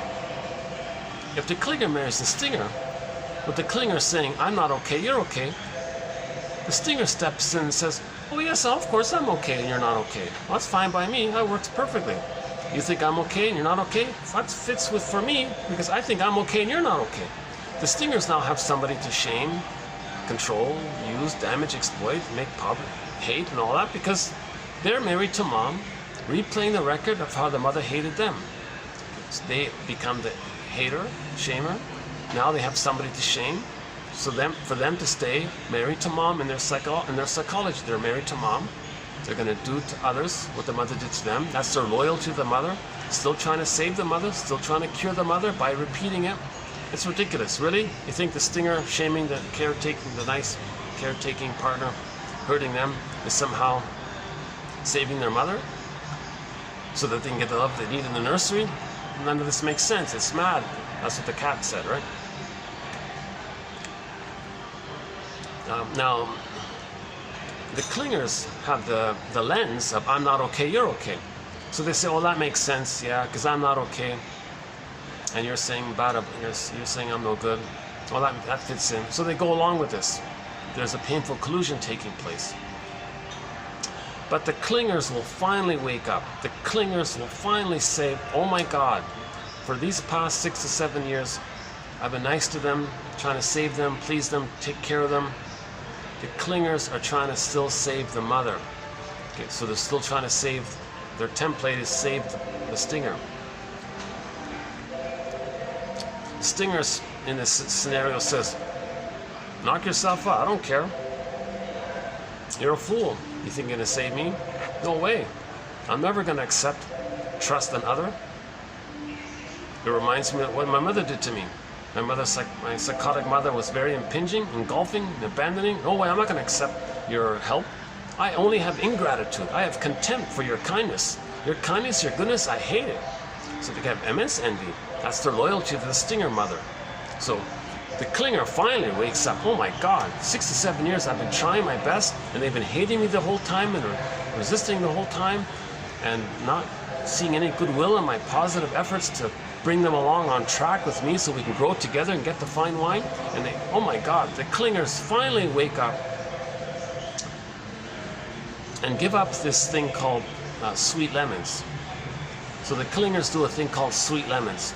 Oh, my stinger partner, he's not sour and all this, acidic and stuff. Oh, he's sweet. They lie to themselves to fit their lens. I'm not okay, you're okay.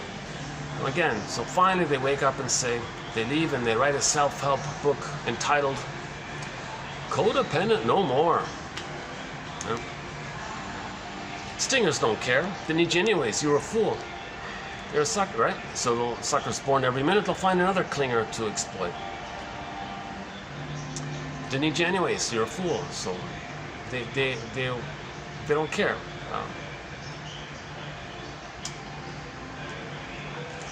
So the narcissism doesn't care. You know? And the clingers are very shocked at this. How can somebody be so cold? Well, that's similar to what the stinger is saying. Well, I'm telling you, my mother was cold to me. The rubber nipple, it's inhuman. It's cold. Refrigerator mother. He's become like that. He's trying to communicate the coldness of the mother, if they're acting cold towards others. The clingers are saying, I don't know this. I'm dysfunctional and childlike, but I guess I thought you were kind of strong with your pseudo-infantile God thing. I thought that was a kind of a health. You think that's health. No, wait, you got it upside down. You're actually healthier than I am. If the stinger could have consciousness to say that, right? In a non-cynical way. He wouldn't, of course. And it does appear in society that the clingers are more regressed than the stingers. No, the stingers are more regressed. To not have any tenderness and affection and empathy and reparation and care, that's a more regressed place than the clinger who tries and doesn't know how to do it. They're self-defeating. They're afraid of their true self, but they're trying to find their true self, and they're struggling in that area. And they look more childlike overtly, where the stingers hate the humanness, and that gives them a pseudo-inflated thing. So hence there's a lot of blogs out there about the narcissism and all this. So it's a very popular topic. Someone called it the age of narcissism, because maybe roughly 40%, 40% of the babies in North America end up with one of the narcissistic underlying structures. Bully pattern structure, Iago pattern, etc. The clingers have a different structure of I'm not okay, you're okay. So they've halfway differentiated. The splitting is still there, but they've halfway differentiated. So they still have some either-or thinking. It's blurred. It's a kind of a blurred. It's hard to describe. The clingers have something in the middle between I'm okay, you're okay, and it's differentiation. Other is whole, self is whole. 2 tennis balls, let's say. It's separate 2 tennis balls. The stingers have 2 tennis balls blurred into 1 tennis ball, and the thing is cut in half, and it's.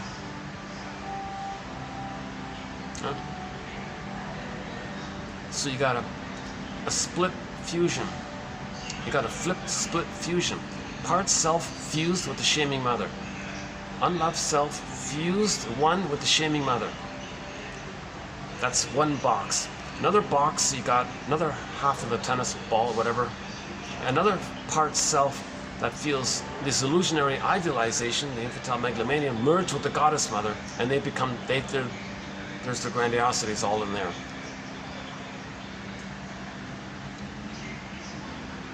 So the clingers are sort of in the midway. So the midway is that from the stinger place, the 2 split tennis balls, the half tennis balls would blur together and become one. Get to that place of one, meaning seeing your parents as human beings. That's doing it. Forgiveness. Forgiveness brings it together. Forgiveness brings the 2 sides of the half tennis balls back to its normal place of being 1 tennis ball. As that's taking place, then they start to differentiate, but they didn't fully differentiate. So the clingers are in that area. They brought the 2 sides together. They're blending out, but they're sort of halfway there. They didn't fully get their own full tennis ball. Right? They're sort of it's a halfway place. Masterson has some diagrams about it in his books. A little unclear. It took me a while to figure out what he means. And it's too bad, because if his diagrams had 3-dimensionality, it would make sense. If you keep that, if you look at his diagrams, think about it in terms of what it would be if it were 3-dimensional. Then you can understand it better. So they're healing. They're moving towards I'm okay, you're okay. And the clingers want to go forward kind of thing. Now under stress, the clingers can temporarily think like a stinger. They feel badly, they go back to the clinger place and apologize. They have gratitude, they have reparation, they care, they love, it's just still childlike. The issue with them is they're afraid to be they're afraid of their full true self identity and the real self capacities. They didn't quite get to that birth. They also weren't psychologically born. But they're moving towards it. The stingers don't want to even enter it anymore. That's the difference between the stingers and the clingers. If the two stingers get married, it's very utilitarian. They take turns supporting each other's grandiosity and search for glory. But there's no affection or tenderness in that area. So they have a scapegoat hunger to deal with this issue. So they scapegoat one of the children. And that keeps them distracted. It gives them a chance to displace their hate onto the scapegoated child. The scapegoated child goes along with it to keep the parents together. That template, by the way, that experience of the child being scapegoated, that creates a prototype in the child's mind. He may repeat that and scapegoat his children, or if there are no children, he'll have the mindset of there's got to be scapegoating others out there. Fill in the blank, whoever's safe. Make it up that they're bad. Give them a label to give you a chance to express your anger. This is a manic defense against inability to accept loss, because sadness is frozen up ice mountain. That's the journey. We got to get sadness back on the floor, but we got to get a floor first. Forgiveness gets the floor, then the sadness, as mentioned before. Yeah, I'm a little fatigued today. Sorry if I'm speaking a little in a little hasty way or something.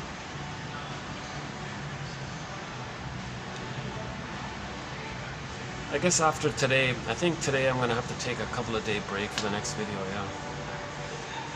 I'm just so eager to get the quotes out. So speaking of quotes, let's do our quotes here. Yeah, okay. I'm losing track of time here, look at that. I gotta be careful, my camera might, my battery might zonk out on me. This is what happened to me last time, around this time. I gotta keep a careful eye on my battery here, because I'm not charged. The battery's being drained. It's not charging. That's the issue. Okay, let's just zip through these ones here. So repetition compulsion. This topic of repetition, the record, and transference are very related. Transference may be said to be an attempt of the client to revive and reenact in the current situation and relation to the person in the present, situations and fantasies of his childhood. Unfinished business, still playing that record, the cry for love, same thing. Transference reenacts the client's past relationship history. Still living in the past, trouble living in the present, so you're dwelling in the past, transferring the past in the present, replaying the past in the present. That's called transference and repetition compulsion. Transference, the unconscious revival of childhood situations. Clients finding themselves repeatedly in the same situations. That's at midlife. Why am I doing the same thing over and over again? Why is the same thing happening over and over again? For them to know the original interaction, that's why. The negative judgments they have towards others in the present, take that and direct it to the source. So someone disappointed you, oh, they're this, they're that. That's the mother. You're describing the mother, and that's the reason why you're repeating and knowing to know what you thought about the mother. A lot of these negative attitudes you have towards people in the present, take that to the mother. Take it to the source. Says Morton Keeson. I think it's 2190. Type in KISSEN, it's in there. It's something 91 and 92.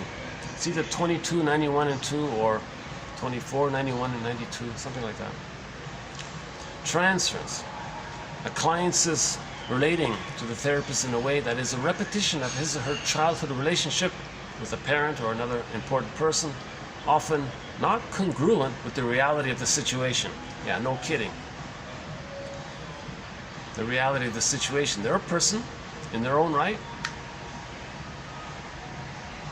They're not just some fantasy that they can be the good person in the past. Transference is a direct manifestation of internal working models. So we create this psychic constellation called internal working models and activate it and see the world in the present through it, create the present to represent those working models. That's called transference. Transference, the analyst is being assimilated to some pre-existing model that the client has of how any caretaker might be expected to relate to him. He creates a model, a pre-existing model, a prototype for everything. Baby creates a prototype of the world. The mother was his world. The mother was his world. He creates a map of the world, sees the world through the relation with the mother. That's why he's got to have a positive relation with the mother. If I'm okay, you're okay, then that's the reality of the world. I'm okay, you're okay. Now we're all, that's our identity. Now we're all confused and homotraumicus. That's the three-dimensionality.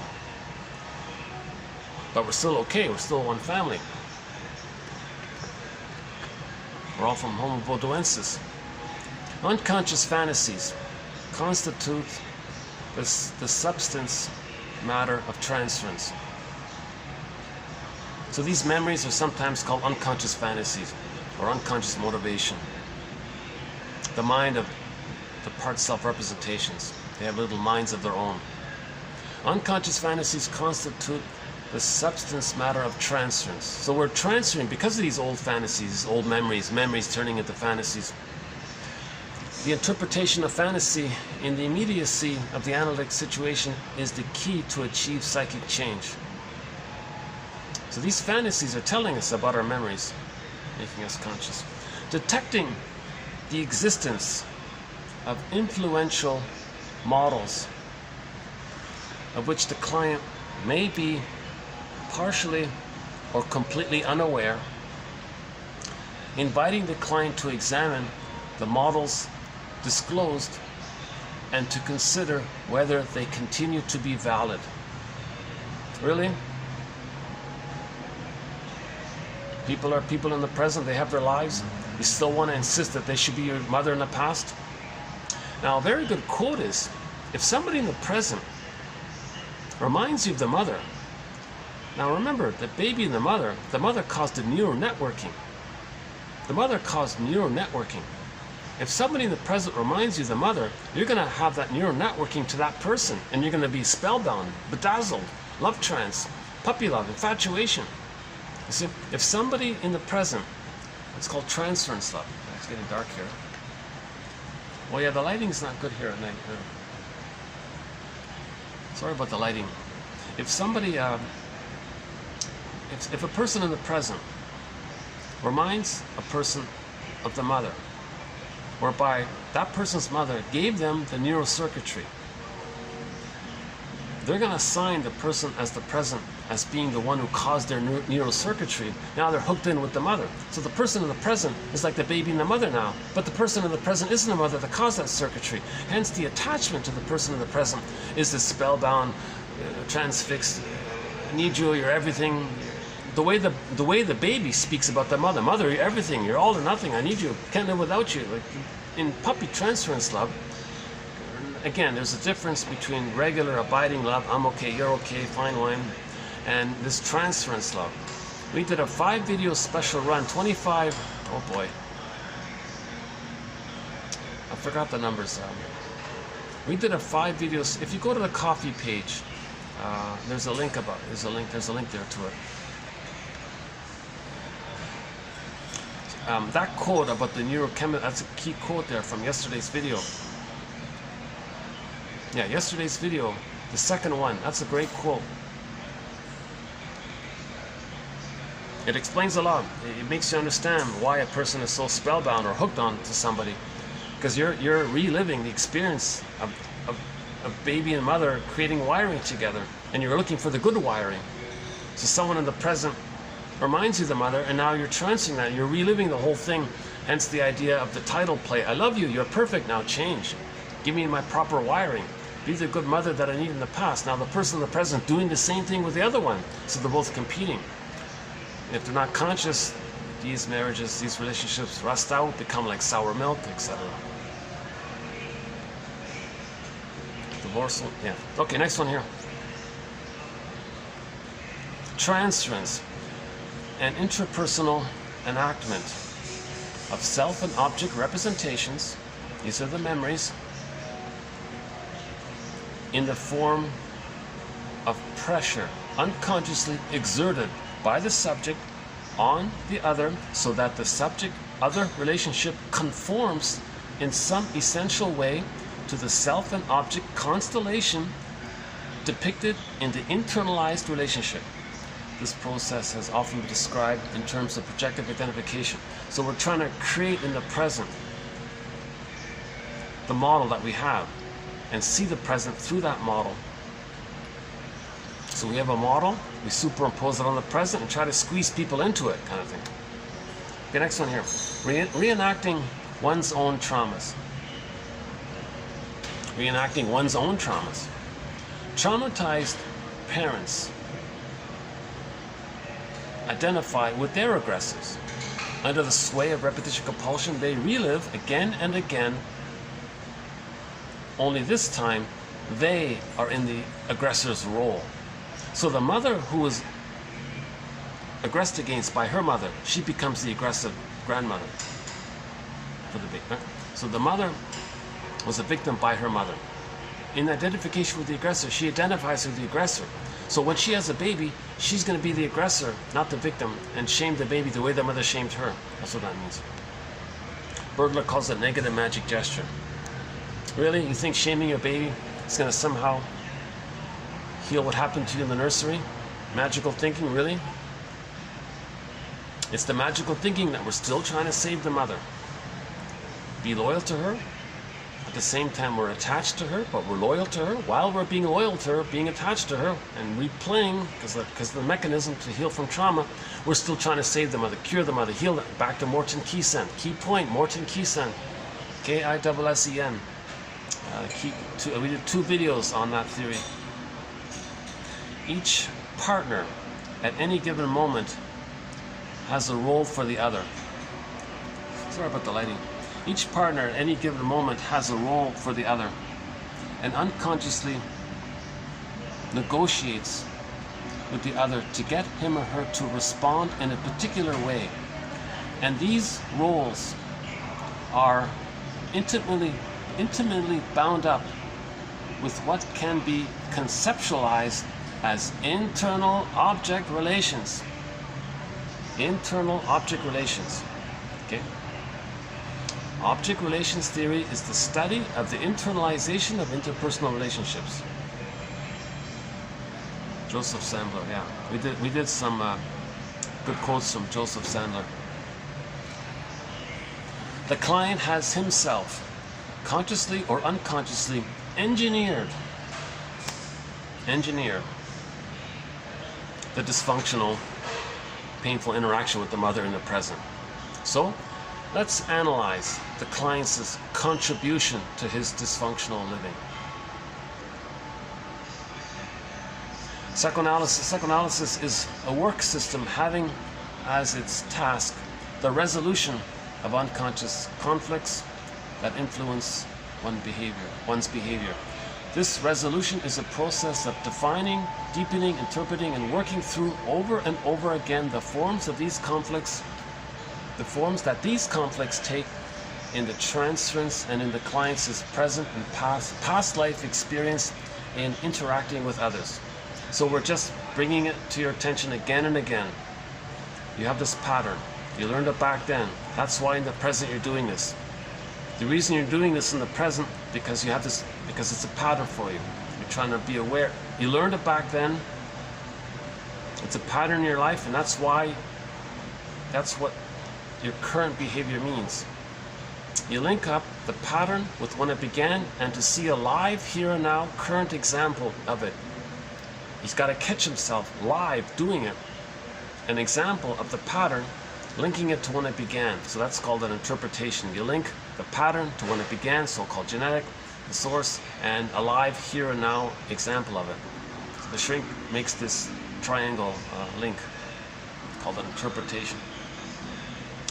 It's called a complete interpretation or total interpretation, something like that.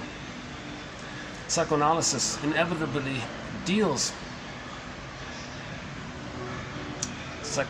Again, this point here by Satchel, this point, they say the therapist has to bring it up again and again, doing it again, and doing it again, and doing it again. It's a compulsion. Why am I doing it? To get to the feelings. When you get the feelings, we stop repeating. This one here kind of summarizes the whole psychoanalytic project. It's a little frosty the way they say it, but it is still basically a good quote. Psychoanalysis inevitably deals with individuals whose past experience has left them vulnerable to current stress and the repetition of adverse early experiences. We repeat the same situation in the present, the situation we had in the past because of the pain we're feeling. The treatment involves an elaborative mentalistic stance, so we want to add secondary mentation to our primary process thinking. That reorganizes the memory. That's the link, that's the Hermes, making the unconscious conscious. That reorganizes the memory, accepting. Then the ghost is laid to rest, and the ghost becomes an ancestor. Okay, this enhances. Okay, so this adding mentation to our memories, adding conscious recognition to our unconscious. The treatment involves an elaborative mentalistic. He means mentation. Primary process mentation, secondary process mentation. We want to give some secondary process mentation, give it to the primary process mentation, and that's the self-empathy and recognition, the healing, and so on. This enhances the development of the reflective self-function and may, in the long run, enhance the psychic resilience of individuals in a generic way, providing them with improved self-control over their system of representation of relationships. So he's equating consciousness with the added benefit that you can now soothe yourself because you're recognizing the model, you're aware of the model, the knowledge of it calms you down. He means it like that. Even though you never got the memory of mother soothing you, you're now, through consciousness, you're going to be able to soothe yourself. It can equip them with a kind of self-righting capacity whereby, through being able to make their representational models more flexible, they can be reviewed and changed. Such gradual and constant adjustments facilitate the development of an internal world in which the behavior of others may be experienced as understandable, meaningful, predictable, and human. Now we're seeing the humanness in people. He's traumatized, he has a record, he's spinning it around, he's human. We're homo traumicus. We're all one family of traumatized versions of ourselves. So it's understandable. I see what you're doing. You have a positive intention. Okay, you're crying for love for what happened in the nursery. That's your positive intention. It's meaningful, it's predictable, and it's human.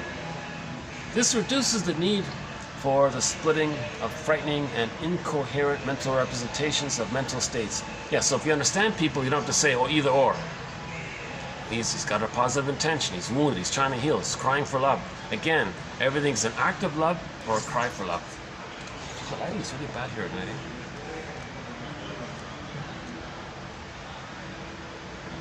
So I got the plug here, so I can't really move anywhere.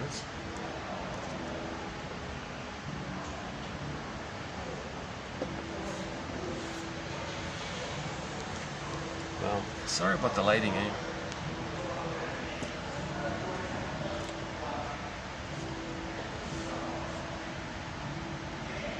I know what's going to happen if I unplug this. If I unplug something, it's going to...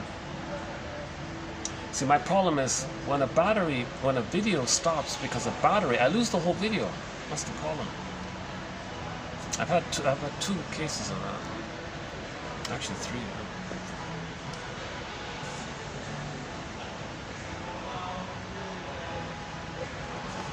Okay, so now we're seeing the third side of the coin. Okay, so when we start to see the third side of the coin welds the other two sides.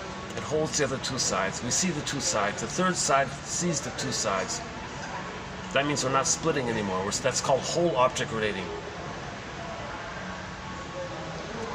Okay, so whole object relating, seeing the third side of the coin, reduces the need for either or thinking, which is prejudice and unrealistic, unkind, and all this. We don't need to keep replaying the unkindness that happened to us as a baby. We don't need to keep replaying that. We got to heal. So find the third side of the coin, then we're healing. Route 66, TQ 2599, a very good quote from the TV show Route 66. And new experiences of other minds can readily be integrated into the framework of past relational representations. This is what Hans Lowald says. You're adding new mentation to the past. It reorganizes the past and you feel better. You don't change any kind of history. You're not deluding yourself. You're just understanding the past, so that's the healing. That's what he means here. Okay, next one here. Okay, this guy was very negative and all this. Why? Well, he was apparently doing everything possible to avoid being in touch with his pain and bereavement. Okay, so a lot of what we said before. The stingers are very negative, and they're going to do everything possible to avoid being in touch with their pain and bereavement. Loss. It's a huge loss to not have a mother love the baby. That's a loss. Okay, on the lighter side here. This is somebody's poem about emotional eating. I can relate to this one. Emotional eating. Emotional eating. Again, emotional eating is just a trick. Okay. The sugar, salt, and fat tricks the mammalian part of the brain into thinking that the person is safe by all that concentrated sugar food. Hence, safety. Because the perception of safety by all that food, the mammalian part of the brain releases serotonin. Oh, the person's safe, lots of food, gets serotonin. It's not the serotonin of the safety of being loved. It's the trick of the sugar, salt, and fat. So there you sit with your chocolate-stained smile, numb, silent, and tired, as if nothing had happened. Food trance, nothing had happened. The self-inflicted protest, too many times. And then, with the ignorance of the first wound, you reach out once again to cover the tracks. And returning to the cruel world where nothing can touch your scared secret. That's not bad, yeah. That's a good, okay, that's an underappreciated poem. Again.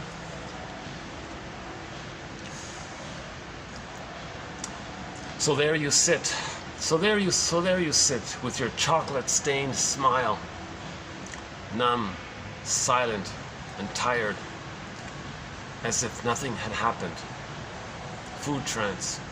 The self-inflicted protest. Jeez. The self-inflicted protest. So you're reminded of mother not loving you. You're angry. Protest. Self-inflicted. Now you're gonna trick yourself and eat junk food too many times. And then, with the ignorance of the first wound, you reach out once again to cover the tracks. To not be aware, right? To not be aware. And returning to the cruel world where nothing can touch your scared secret. Your scared secret. There's a pain so utter it swallows substance up, and then one goes in a swoon, a food trance, numb, silent, tired. Your chocolate-stained smile, self-inflicted protest again and again, and with the ignorance of the first wound, you reach out once again to cover the tracks. That's a good one. And you do it again where nothing can touch your scared secret. That's a good one, right? We'll add that to our thread on emotional eating.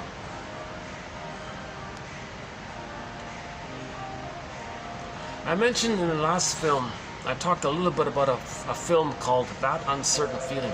Geez, the lighting is really bad here. Okay, let's try something else here. Let me see if I can keep the plug. Hold on. No, hang on. Hang on a second.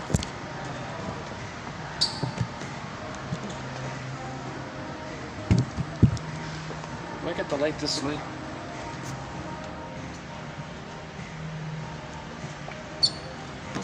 Is the lighting better? No. If I do it this way? Yikes.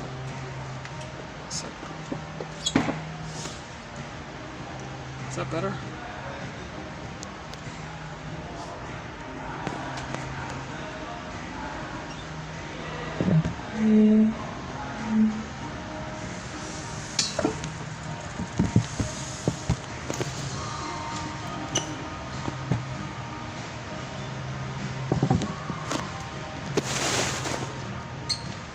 Better a little bit?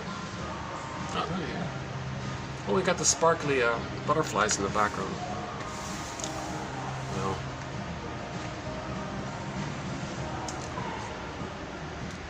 Can't seem to get enough light in. Okay, sorry about that. So I mentioned the film That Uncertain Feeling. So here's two quotes from an old film called That Uncertain Feeling. This artist saw no more in that tree than the photograph. Art goes much deeper. If I were a painter and I were to paint you, I don't know what the picture would look like, but it wouldn't look like a direct replica of a photograph. This was the lady's introduction to her having feelings and an inner life when the guy told her this. So let's say someone goes to the fairgrounds, the amusement park and all this, and you have those caricature artists. Let's say one takes a snapshot of you, says, okay, you can go now, and he does a direct, perfect imitation of what he sees in the photograph. That's one, option A. Option B is you sit there. Oh, this annoying song. Luckily, it only comes on once every 3 hours, I guess. So option C is there's another caricature artist who sees you and maybe wants to highlight something about you, your positive potential, some feature about you that you might not be noticing. So they exaggerate something or highlight something. Which would you rather have? The perfect replica, like the photo, or an artist seeing something more about you and trying to highlight it? And that was her issue, and she didn't know she had an inner life. So in the story began with a woman with a psychosomatic issue. So we played the song by heart. There's a line in Dreamboat Annie: sad faces painted over with magazine smiles. So she was like that, right? But then she was getting a physical symptom, a message from the unconscious. She wants to pay the piper. She wants to respect that she's getting a message from her unconscious self, her secret self. Okay. her double self, her unknown self. It's communicating to her. So she went to the so because she was getting a symptom, a physical symptom, that's like a message, something's going on. There's a communication from your unconscious self to your conscious self. That's the symptom. The physical symptom reveals it. Now it conceals it because you don't know what the symptom means, but it's revealing that something's going on. So she went to the shrink guy and said, yeah, I got to get you to know your unconscious self. Most people know nothing about themselves. Their real personality is a complete stranger to them. Now, what I'm trying to do is to introduce you to your inner self. Wouldn't you like to meet you? She made a joke. No. I'm shy, I'm afraid, I don't know. Straight at it. Another little joke in that film was when this lady had the physical symptom. Oh, yeah, this was like the Waelder, the 1% crowd, right? And she was saying to her friends, yeah, I've got this physical symptom here. And apparently in the 50s, it was a status symbol to say you're going to a shrink. Even though they didn't do the proper work, they just wanted to say, I've got a shrink, yeah, I do. Oh, yeah, you got a shrink too? Oh, yeah.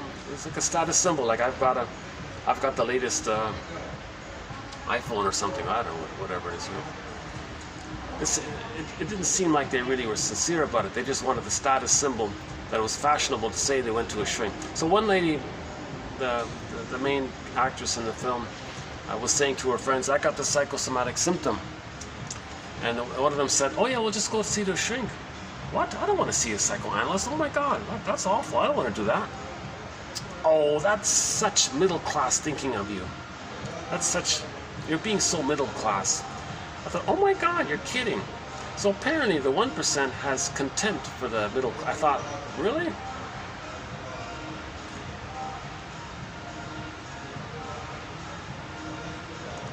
The way it was said, it was a little funny, I guess.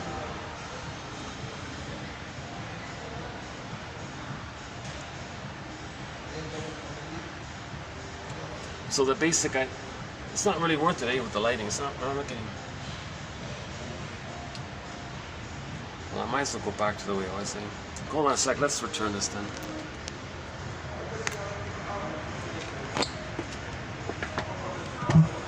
Oh, it's going to drop this. Hold on a sec.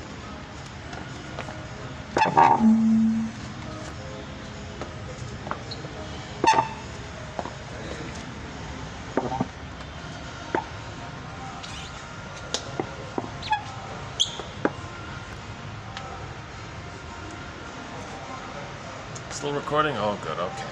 Oh, it is much worse, isn't it? So I can't change that. I can't do anything. I got it on maximum contrast. Unless there's another plug outlet somewhere. Okay, sorry about the lighting. Maybe I should go back up. What if I just do this? Does that work? Not really. Yikes, huh? Where can I get some light? Let there be light. Lights. When the lights go down in the city. Oh, is that the moon back there?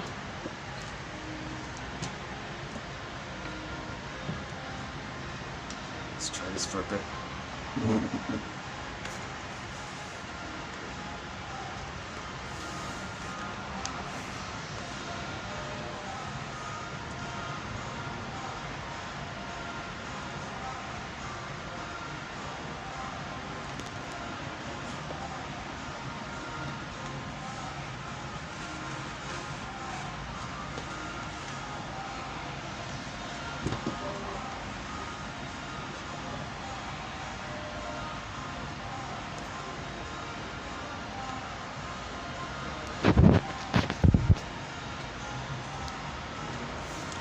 I mentioned in the last video a little bit about this film.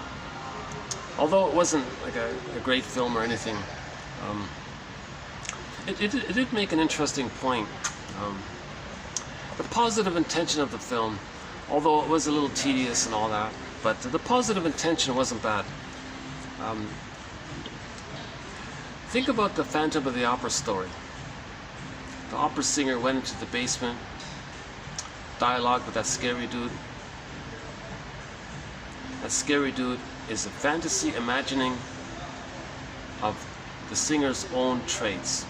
So the scary dude, the phantom dude, is her double self, her secret self, her shadow self. It's her put into a character created that embodies aspects of herself she doesn't know about.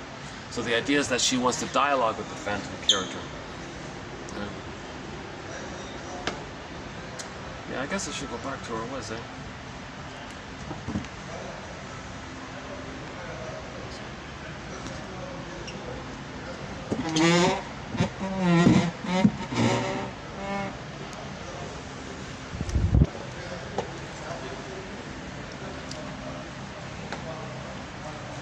Doesn't work, eh? All right, okay, that's never mind. Okay, sorry about the lag. Hey, what if I do this?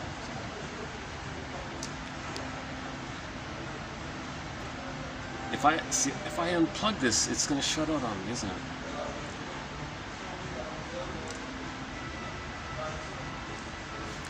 Need a new battery, yeah? All right. I got to keep an eye on this because it gives me a very quick warning of when the battery dies out on me. I got like 3 seconds to hit the stop button, the pause button, and shut it down, and not let this close due to lack of battery. Then I lose the whole video. So this video wasn't too bad. It was okay. I thought it wasn't so bad, right? So just quickly, minus my anxiety, I mean, it wasn't too bad. I didn't have to move around too much this time. So the idea of that film, that uncertain feeling, I forgot the actress's name. She did a great job. She was very fun to watch and all this. Yeah, smart actress and all this. Anyways, never mind about that. But the idea was, she got this physical symptom, a message from her second self, her secret self, her unconscious self.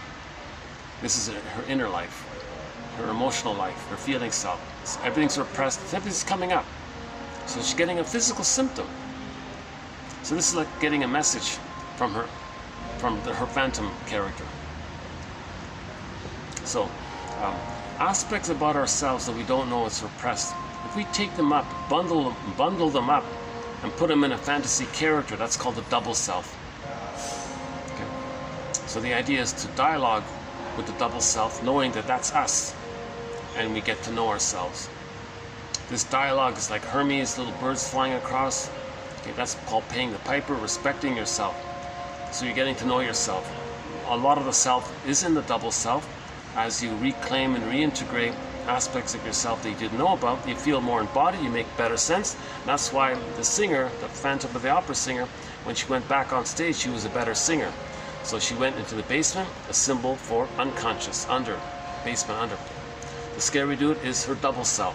So she's dialoguing with herself, getting to know herself, accepts the pain, shame, and rage, accepts that. She feels more connected to herself.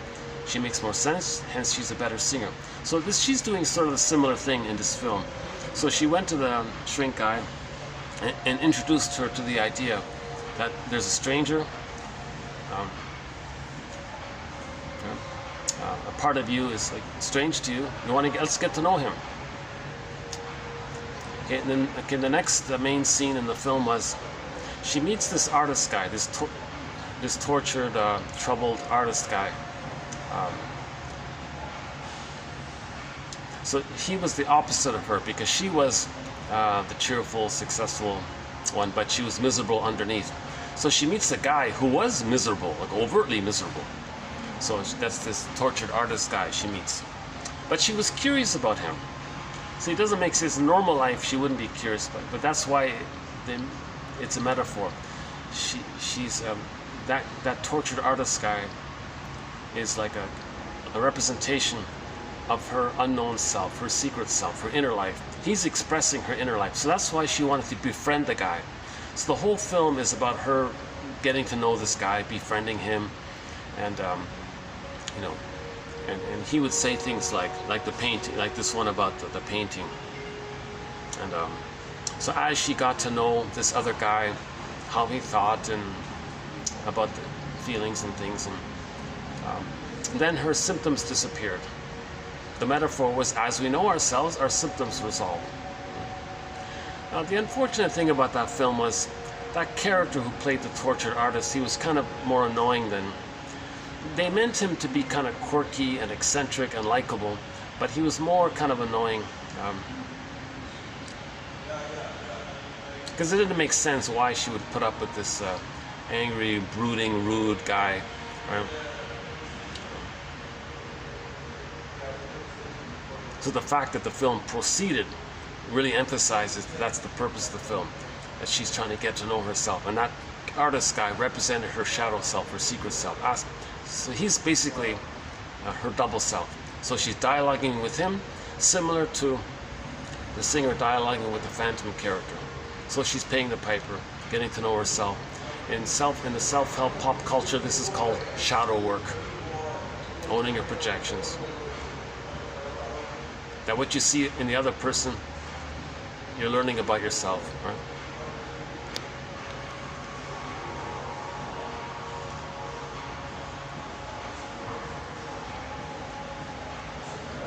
Most people know nothing about themselves. Their own real personality is a complete stranger to them. What I'm trying to do is introduce you to yourself, to your inner self. Wouldn't you like to meet you? First she said, oh no. Then the artist came along. Well, don't you want a painter to paint you, not just what they see superficially like in a photograph, but something about your inner you? Oh yeah, I'd like to see that. Okay, there you go. Now you're on track.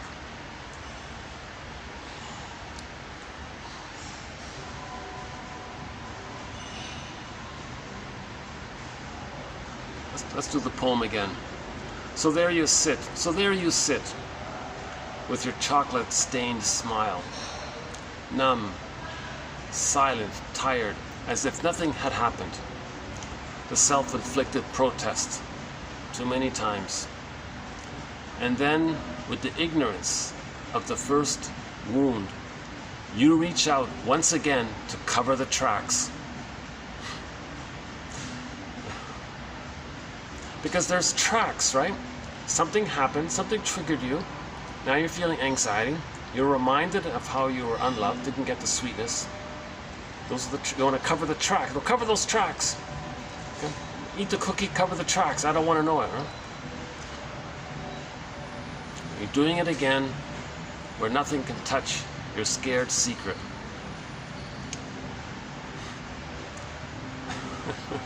So we all have a scared secret.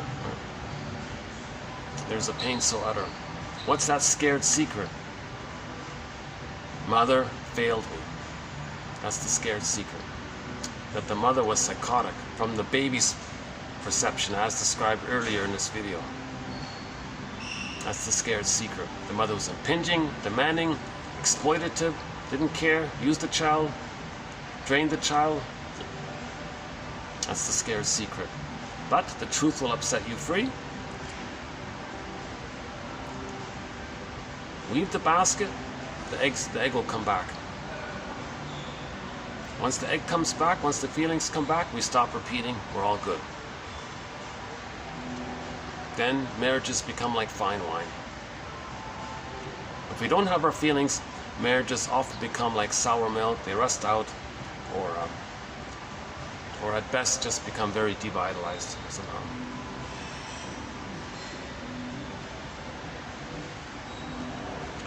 Okay, so this is, alright, so let's maybe wind down here because of the lighting here. 2676. I think today's batch is sort of a nice little kind of a nice little review, a nice little sort of easy review of transference and repetition compulsion. Right. Plus we ended up with the poem and the two from the film. That uncertain feeling. One of the actors in that film, Melvin something, he plays in another film that we talked about maybe a year ago or 2 years ago, called The Amazing Mr. Williams. And in that film, there's a very good scene about what we're talking about today, where it's the train scene, where the guy is blaming the mistaken detective or something for his mistake, saying, your mistake is really going to take away the sweetness in my little child's heart, and what's left is going to be hate. He said it right there. When the child's innocence, his golden ball, gets zooped away with hate. He said it right there. It's the train scene. If you go to the line was, yeah, you've taken the sweetness out of my child's heart, and now hate is going to be there. And he blames him for that because the detective is making a mistake. Okay, then of course he corrected it. All's good in the end, right? Not a bad film. The Amazing Mr. Williams. The actor who plays that Mr. Williams guy, sort of a crime comedy film.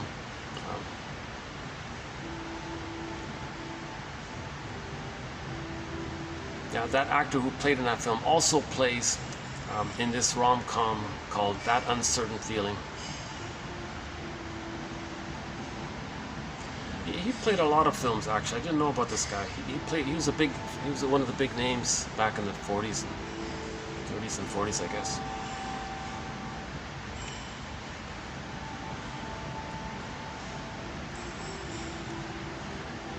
In another one of his films, Nico, what is it? Nico Chow or something?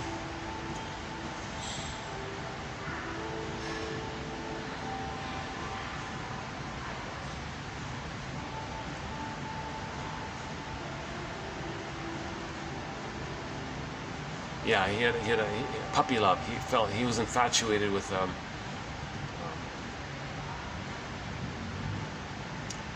a lady who was sort of kind of represented maybe a lot of the opposite of his superficial playboy lifestyle. She had more of like an ethical kind of stance, and so he was very drawn to this. Yeah, maybe similar idea. Maybe she represented his lost positive traits, so he was drawn to her that way. And he represented maybe the delightful, the more lighthearted, easygoing side that she's missing. Now, if they're conscious of it, yeah, they grow together. As long as the couple are conscious, they're more enriched. They have more of themselves. They grow together. But if they're not conscious, and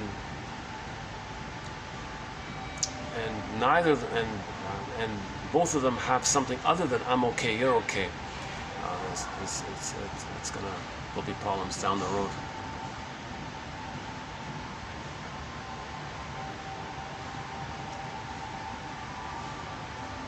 How are we doing here? Let's wrap up with our theme song to 1001 Windmills of the Mind. Our theme song is called Windmills of the Mind.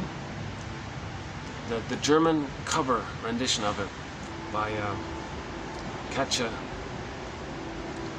Epstein, if I can find it. What happened here? Oh, hang on. Uh-oh. Wait a second.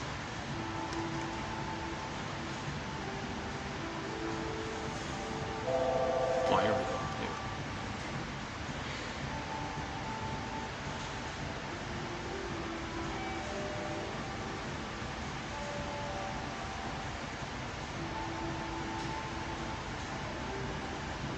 Sorry about that. Yeah, here we go. Here's our, let's close up with our theme song here.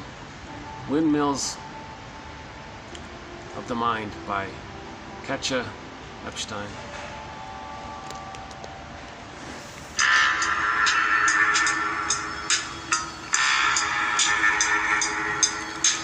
Nachts, wenn die Straßen plötzlich plötzlich still sind, wenn die Stadt auf einmal schweigt, wenn aus steinernen Kaminen stumm der Mond zum Himmel steigt, wenn es hier in meinem Zimmer leer und einsam wird um mich, such ich in den dunklen Schatten die Erinnerung an dich und ich fühle, wie ein Augenblick zur Ewigkeit gerinnt, wenn das Spinnrad meiner Träume links zerrissene Fäden spinnt und sich leis zu drehen beginnt, wie sich Mühlen drehen im Wind.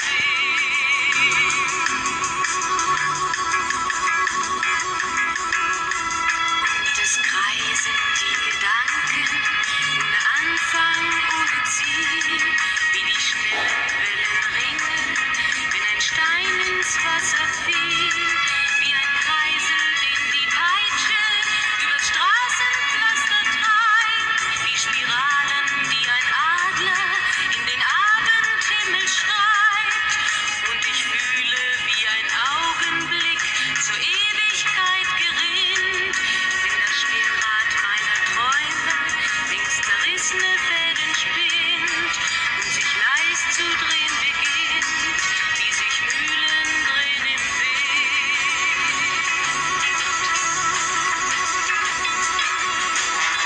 Tausend Fragen ohne Antwort, tausend Fragen ohne Sinn. Warum flog für uns der Sommer wie ein Pfeil so schnell dahin? Hat der Herbstwind gar die Spuren unserer Liebe schon verweht?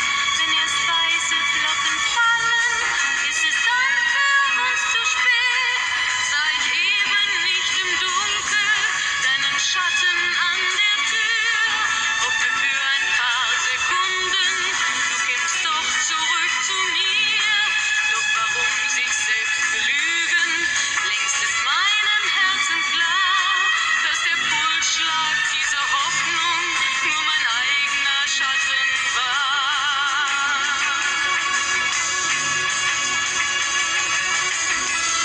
Und ich fühle, wie der Augenblick zur Ewigkeit gerinnt, wenn das Spinnrad meiner Träume links zerrissene Fäden spinnt und sich leis zu drehen beginnt, sich im Kreis zu drehen beginnt,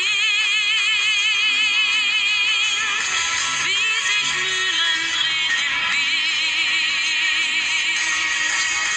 wie sich Mühlen drehen im Wind. Okay, see you in the next video. Thanks very much.